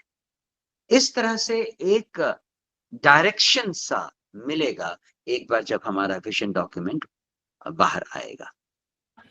धन्यवाद सर। Thank you. Okay. धन्यवाद। Thank you sir. एंड इस पे मैं एक चीज़ ऐड करना चाह रहा हूँ कि आइदर लाइक पवन या सुनील जी, जैसे भी वेस्ट मैनेजमेंट से रिलेटेड या इंडस्ट्रियलाइजेशन से रिलेटेड अगर कोई भी आपके पास प्लान है, कुछ भी है, तो वन ऑफ द वे कि हम जनस्वराज ओवरसीज के तरफ से जो हम कंट्रीब्यूट कर सकते हैं कि हम आइडियाज शेयर कर सकते हैं फॉर द एजेंडा। तो अगर वो है तो आप शेयर कर सकते हैं जनस्वराज पटना टीम को एंड देन वो एजेंडा में इंक्लूड कर सकते हैं। That will B one of the way through which like we can contribute apart from the mass reach out and funding. So that will be very helpful as well कि हम अगर ideas share कर सके तो। Thank you Sunil ji. And so next speaker will be Arun Sinha ji from UK. Sir आप अपना question पूछिए।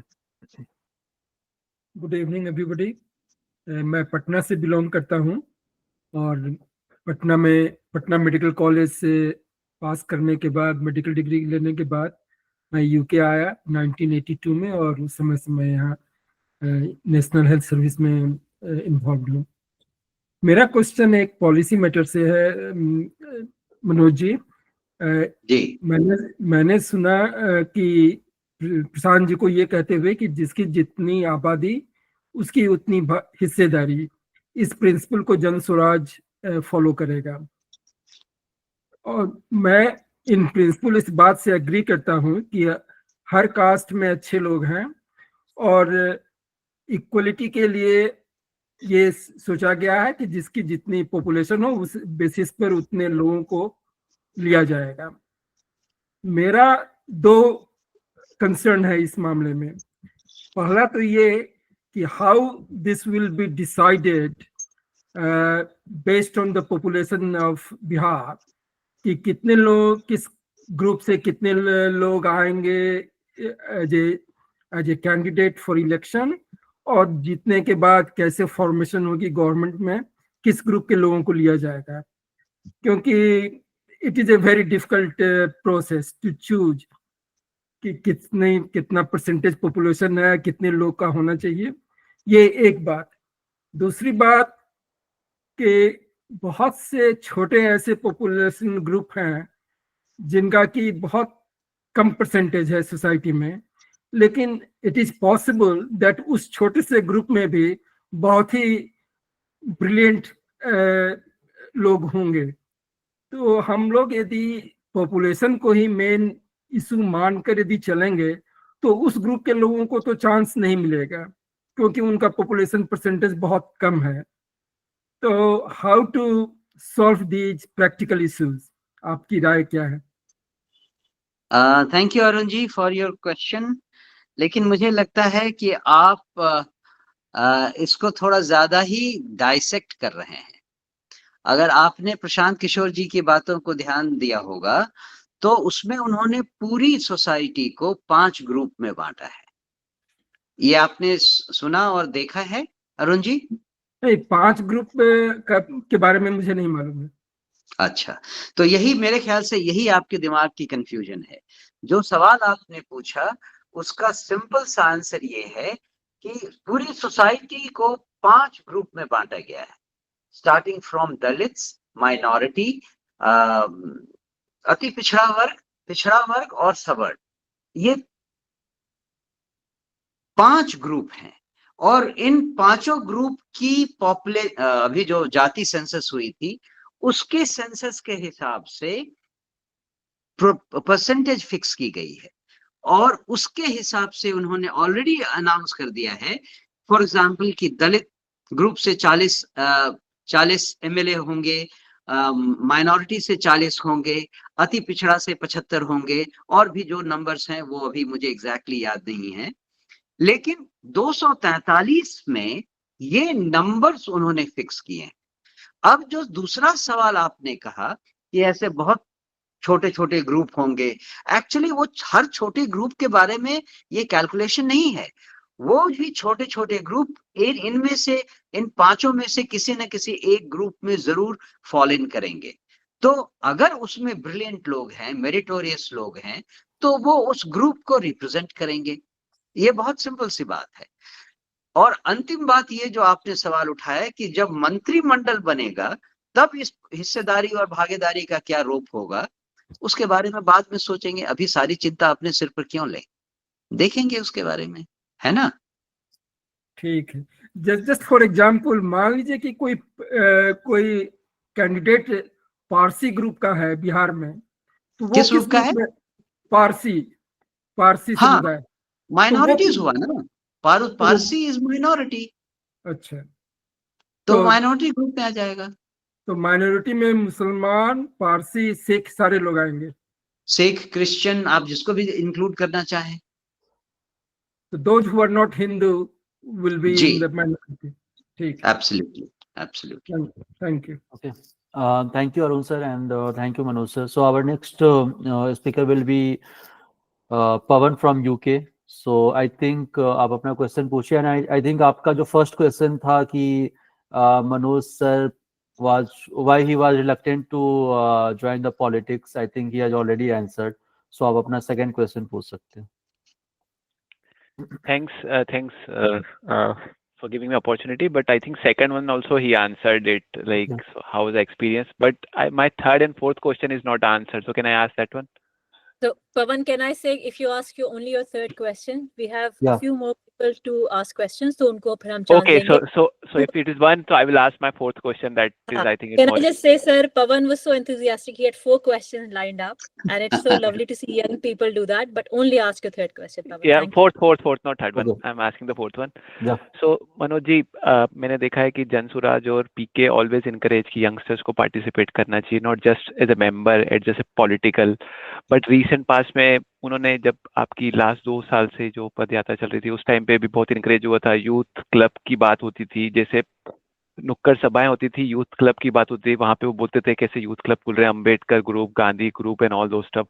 But recent past में ये मुझे नहीं देखा गया आपके यूट्यूब चैनल पे, उस पे नहीं है। और पीके ने भी रीसेंट पास्ट में वो यूथ को लेके उतनी बात नहीं करी, तो क्या रीजन है?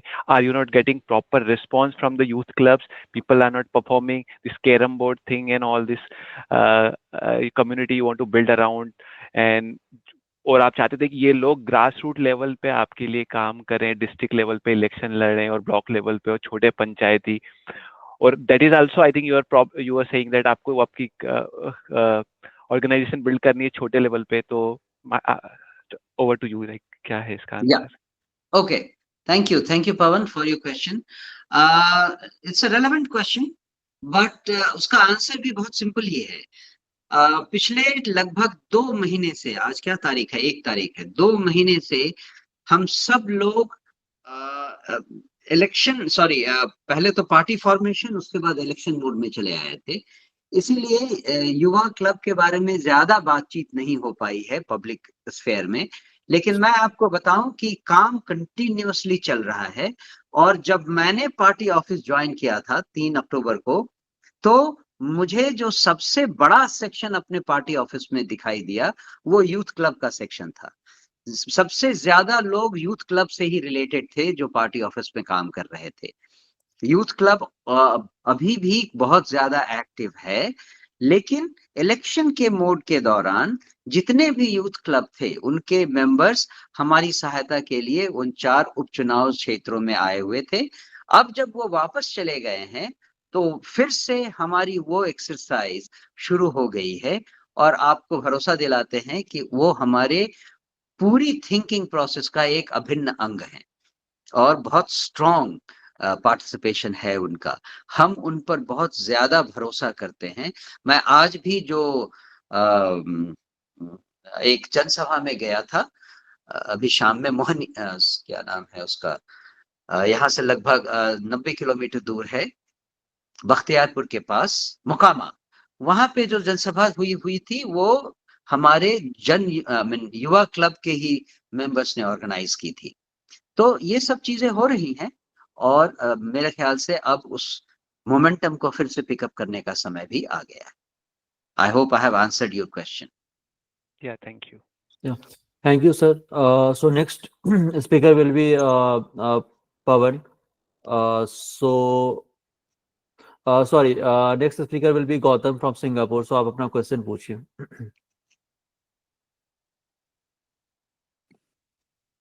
गौतम ने क्वेश्चन गौतम, पूछ लिया था। एक और क्वेश्चन था उनका, and I think that is very relevant. तो ठीक है, मैं जल्दी से क्वेश्चन चाहता हूँ। क्वेश्चन ये था कि वो जन स्वराज मेंबर्स जो अगले साल बिहार में 1, 2 या 3 महीना बिता सकते हैं, उनके लिए कुछ प्लान है या आपने कुछ सोचा है वो कैसे कंट्रीब्यूट कर सकते हैं? और अगर कुछ प्लान है तो दूसरा क्वेश्चन है टाइमिंग का, कौन सा टाइम बेस्ट होगा आने के लिए? Sorry, You sorry. mean Can I add members? to that? So JSO members, he means Jan Swaraj Overseas Yes, members, I was because about we to have ask. a plan.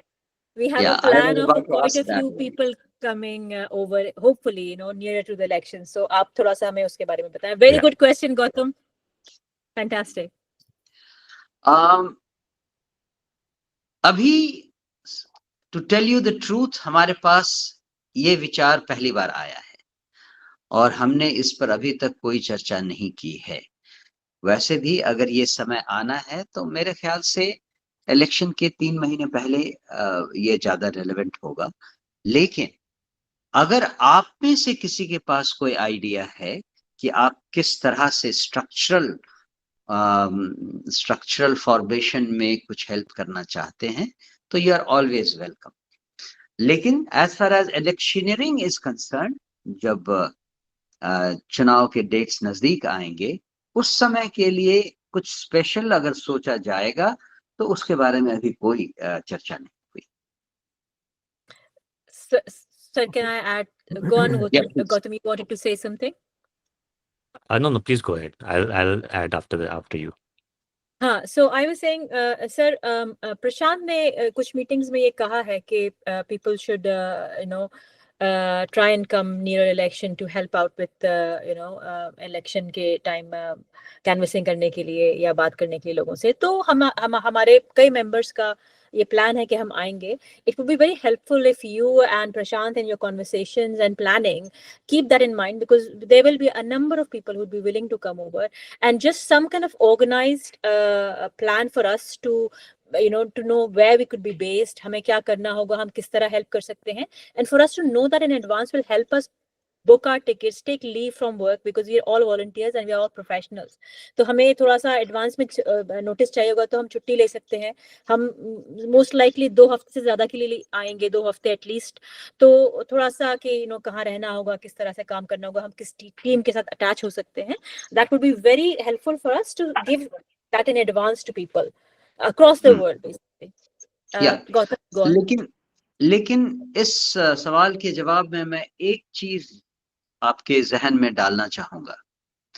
इस उपचुनाव में भी हमने ये देखा कि गांवों के लेवल पे, स्पेशली रूरल एरियाज की बात जब हम करते हैं, तो वहां पे बाहरी लोगों का, बाहरी यहाँ मेरा मतलब है, मान लीजिए हम गया में चुनाव इलेक्शनिंग कर रहे थे बेलागंज या इमामगंज में, वहां पे अगर हमने छपरा या चंपारण से किसी लीडर को लाया और गांव-गांव में उनको घुमाया, तो किसी पर उसका कोई असर नहीं हुआ।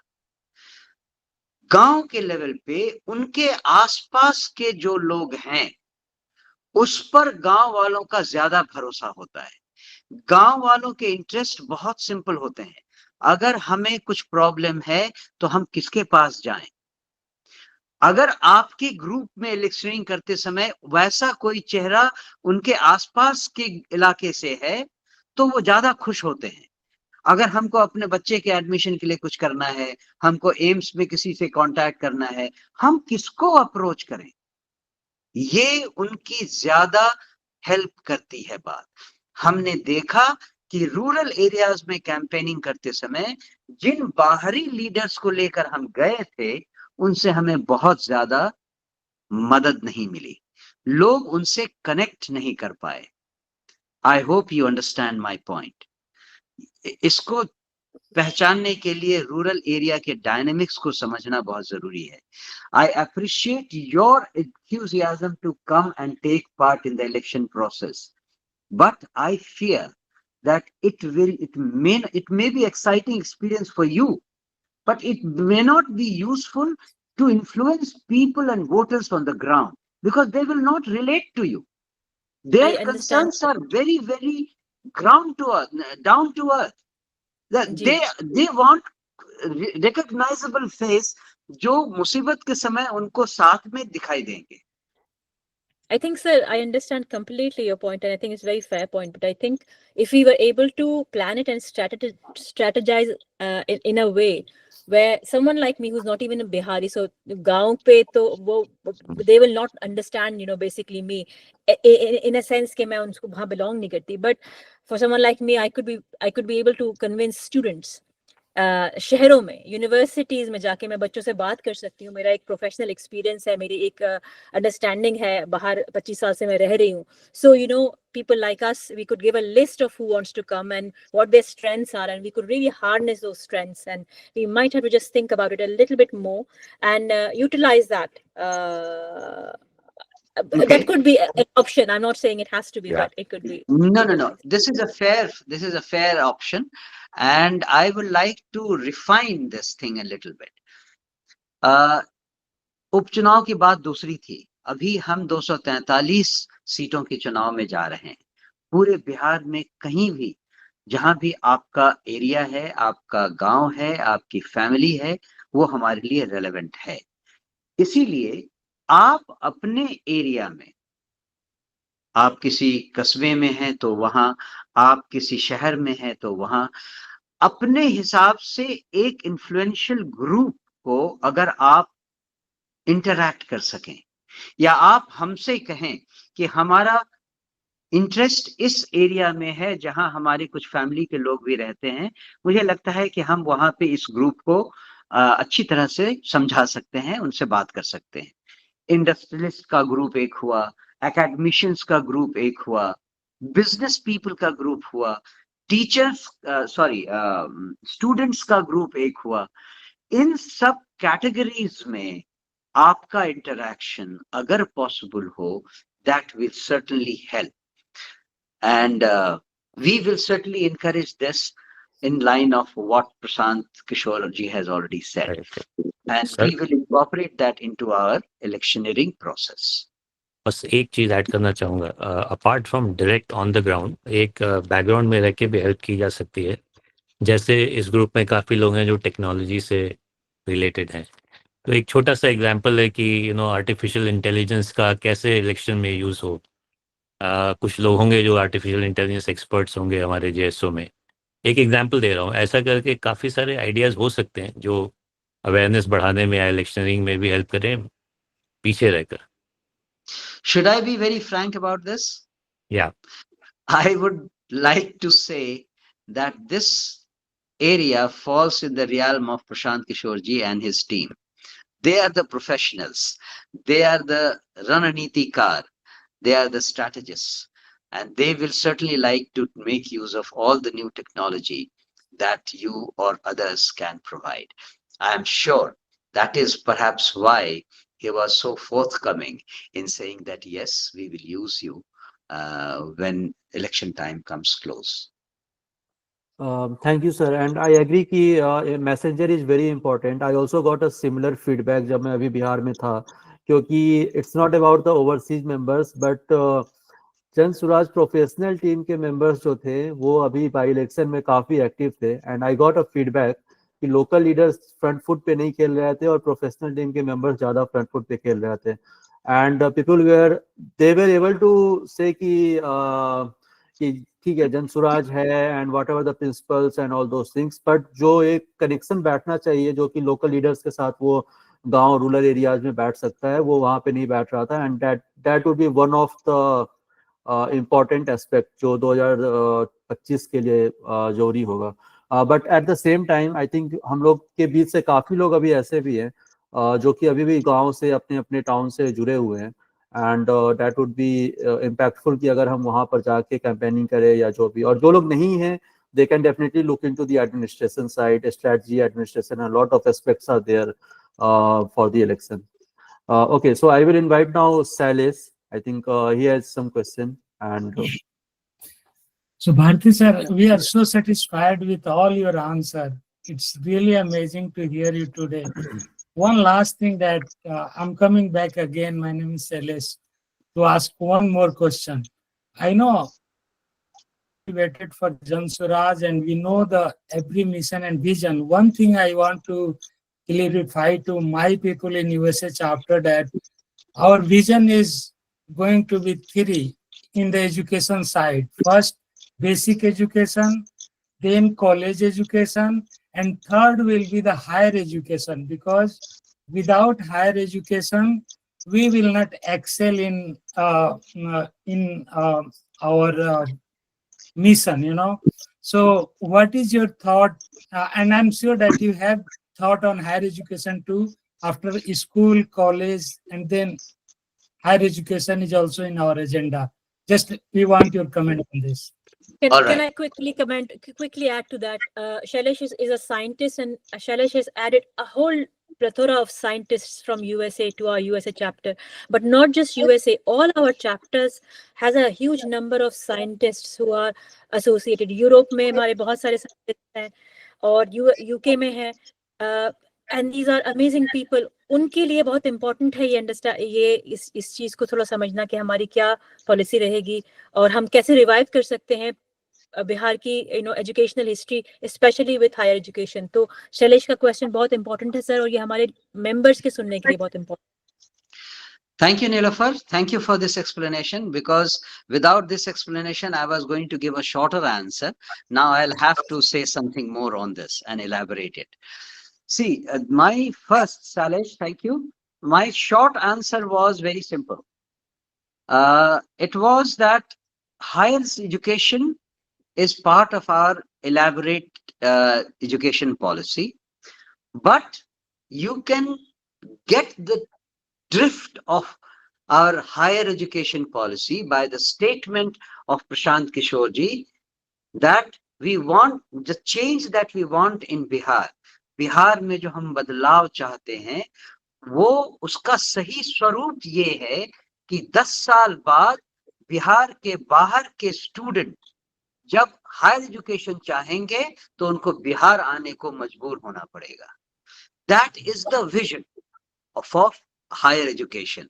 It means बिहार में जो दर्जा 1940s 50s तक Patna Science College का था, for example, which we have lost in the last 60-70 years, will be restored, and not only restored, it will be re-strengthened to an extent where scientists from all over the world, particularly Bihari scientists, they will find it fruitful and encouraging to come back to Bihar and contribute in the rise of higher education, where students from other parts of India will be forced to come for higher studies in Bihar. Thank you so much, sir. I was aware that this is your vision, but I wanted to let more people to know this. Thank you. Thank you, Thank sir. you. And I completely believe कि we will definitely gain our glory. With this, I will go with our last question because हमारे पास अब time भी ज़्यादा नहीं है. So I will invite Satya from US. Satya, आप अपना question पूछिए.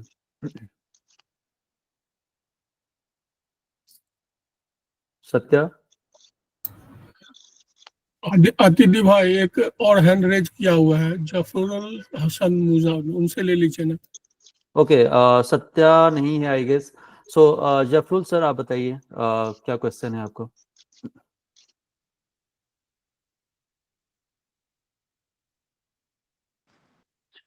Good evening everybody. मैं जफरुल हसन मुजीब, मेरा ताल्लुक दरभंगा से है और मैं सऊदी अरेबिया में कार्यरत हूँ. मेरा ये मानना है अपना निजी अनुभव के आधार पे कि किसी भी क्षेत्रीय पार्टी का जन्म आंदोलन से होता है. रिसेंटली अगर हम आपका एग्जाम्पल देखें तो वो एक आंदोलन से उत्पत्ति हुई. तो आप करप्शन के खिलाफ या बिहार की कुव्यवस्था के खिलाफ क्या आंदोलन का कोई स्वरूप तैयार कर रहे हैं? क्या उसके लिए आप सोशल मीडिया को इंगेज करने के लिए क्या स्वरूप तैयार कर रहे हैं या नहीं? Okay, thank you for your question. To some extent मैंने इस सवाल का भी जवाब दिया हुआ है, लेकिन मैं कुछ बातों को इसमें रिपीट करना चाहूंगा. सबसे पहली बात, हम अपने इस प्रोसेस को आंदोलन नहीं मानते हैं. प्रशांत किशोर जी ने बार बार कहा है कि except for the French revolution कोई भी रिवॉल्यूशन सक्सेसफुल नहीं हुई है. ये बात आप लोग अपने में डिबेट कर लें, लेकिन मैं इस बात को मानता हूं कि इसके जिस्ट को समझना, इसकी आत्मा को मानने में कोई हर्ज नहीं है. ये प्रोसेस जो शुरू हुआ 2 साल पहले, ये एक अभियान था. मैं आज भी इस बात को मानता हूं कि हम कुछ भी और नहीं करना चाहते हैं, केवल लोगों को, बिहार के लोगों को सही चीज बताना चाहते हैं. उनको ये बताना चाहते हैं कि कैसे उनके साथ 40 साल से धोखा हुआ है, कैसे उनके पास 40 साल तक कोई ऑल्टरनेटिव नहीं था, और कैसे जन सुराज उनके सामने एक ऑल्टरनेटिव बनकर आया है. किस तरह से जन सुराज की जो सरकार बनेगी वो जनता की सरकार बनेगी, उसमें वो खामियां नहीं होंगी जो अभी तक की सरकारों में दिखाई दी हैं. और क्यों वो खामियां नहीं होंगी, इसका भी कारण उन्होंने समझाया है, और हम जनता को चाहते हैं कि हम वो समझाएं. ये आप समझ सकते हैं कि इतना आसान काम नहीं है, क्योंकि जनता हमारे यहाँ बिहार में जो 70-75% जनता गांव में रहती है और उनमें से अधिकतर लोग पढ़े लिखे नहीं हैं, उनको किस तरह से ये बात समझाया जाए, ये एक अपने आप में एक प्रतिभा है, एक टैलेंट है जो कि प्रशांत किशोर जी ने पाया हुआ है, और उन्होंने बहुत सारे जैसे हम लोगों को समझाया है. तो हमारा काम कोई आंदोलन लाना नहीं है, जिसको आपने कहा, और मैं फिर से रिपीट कर रहा हूं. आंदोलन लाना किसी सत्ता को गिराने की बात होती है. हम किसी सत्ता को गिराने के लिए नहीं आए हैं, हम जनता को जगाने के लिए आए हैं. अंतर समझना जरूरी है. हम अगर जनता को समझा सके तो बाकी चीजें बाई प्रोडक्ट होंगी. कोई सत्ता गिरेगी, कोई पार्टी खत्म होगी, कहीं लोग घायल होंगे, वो सब बाई प्रोडक्ट होगा. हमारा काम जनता को समझाना है, हमारा काम जनता के बीच जन सुराज का संदेश ले जाना है. हम बस वही काम कर रहे हैं। आई होप मैं आपको अपनी बात समझा पाया हूँ। Thank you, sir. Thank you. Aditya, I'm sorry. I'm just going to say, Yeah. sir, we are doing so well for time. We have taken over 24 questions. There's one gentleman here, Mrityunjay ji, who's been trying to ask you for a very long time.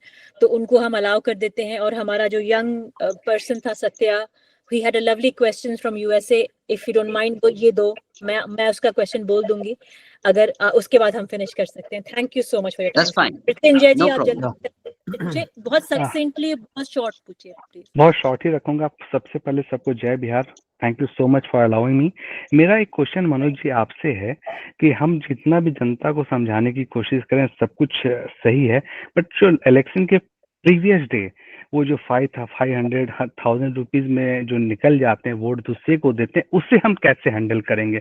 क्योंकि massive जो है changes उसी वक्त होता है और ये हमने काफी दिनों से बिहार में देखा है या किसी अलग स्टेट में देखा है। प्लीज। आप कहाँ से ज्वाइन कर रहे हैं मृत्युंजय जी?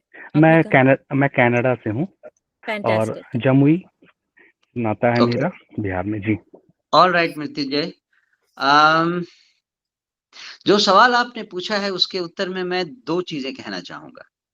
सबसे पहली चीज तो ये कि बाई पोल में जो हमें एक्सपीरियंस हुआ है उसने हमें बहुत कुछ सिखाया है, और जो चीज आपने कही, जो मैंने भी कही पहले कि चुनाव मतलब इलेक्शनरिंग के बाद 2 दिनों के पीरियड में, 1.5 दिनों के पीरियड में जो कुछ मैल प्रैक्टिसेस सामने आई हैं वो हमने देखी हैं और उससे हमने सीखा भी है।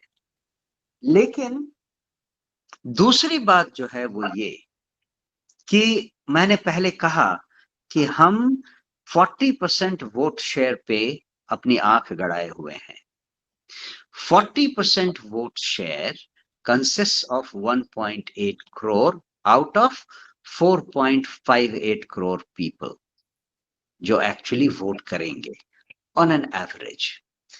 हमें अपने आप पर ये भरोसा रखना होगा कि despite everything else we will be able to convince and convey our message to these 1.8 crore people. And the last point is हमने इस उपचुनाव में एक और भी चीज नोटिस की जो कि हमसे चूक हुई थी, और वो मैंने आपको पहले बताया बूथ कमिटीज के फॉर्मेशन के बारे में, और ग्राउंड लेवल पे इलेक्शन के दिन एंड काउंटिंग के दिन किस तरह के लोग किस स्ट्रेंथ में होने चाहिए हर बूथ पर, हर काउंटिंग स्टेशन पर। वो गलती हम नहीं दोहराने वाले। मुझे लगता है कि हमारी हार का और हमारे बैड परफॉर्मेंस का इन उपचुनाव में एक प्रोमिनेंट रीजन ये भी था जिसे इस बार हम नहीं होने देंगे।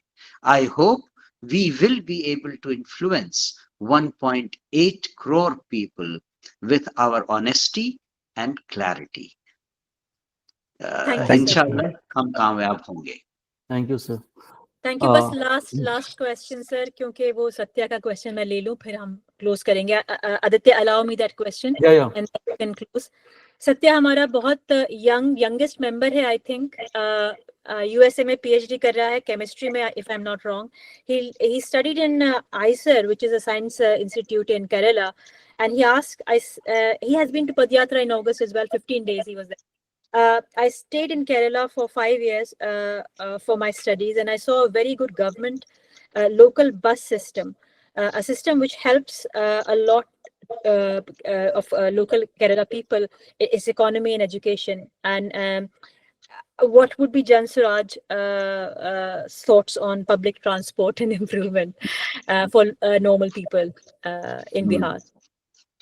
Satya, yeah, I hope you are listening. Otherwise, you can see the recording later. He sent there. उसका mic नहीं चल रहा, microphone नहीं चल रहा.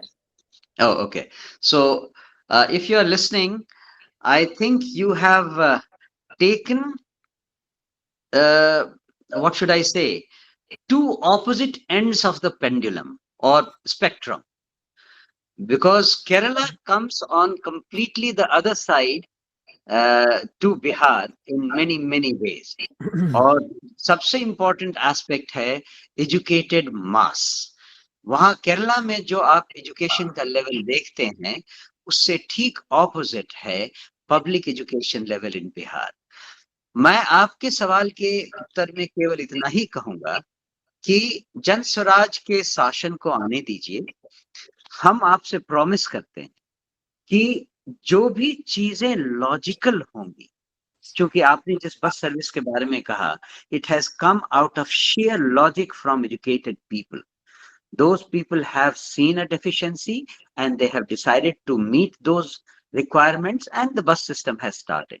So I promise you that जब जन स्वराज का शासन आएगा आप सबकी मदद से, तो हम उन सारी सही लॉजिक्स को इस्तेमाल करेंगे और उन पर काम करेंगे, और जो प्रॉब्लम्स होंगी उनका लॉजिकल और सही आंसर आपके सामने लाएंगे। ये हमारा आपसे वादा है, चाहे वो बस सिस्टम हो चाहे कोई और सिस्टम हो। Okay, thank you, sir. I think Satya is there and he must have listened to you. And so I think we are already more than 2 hours.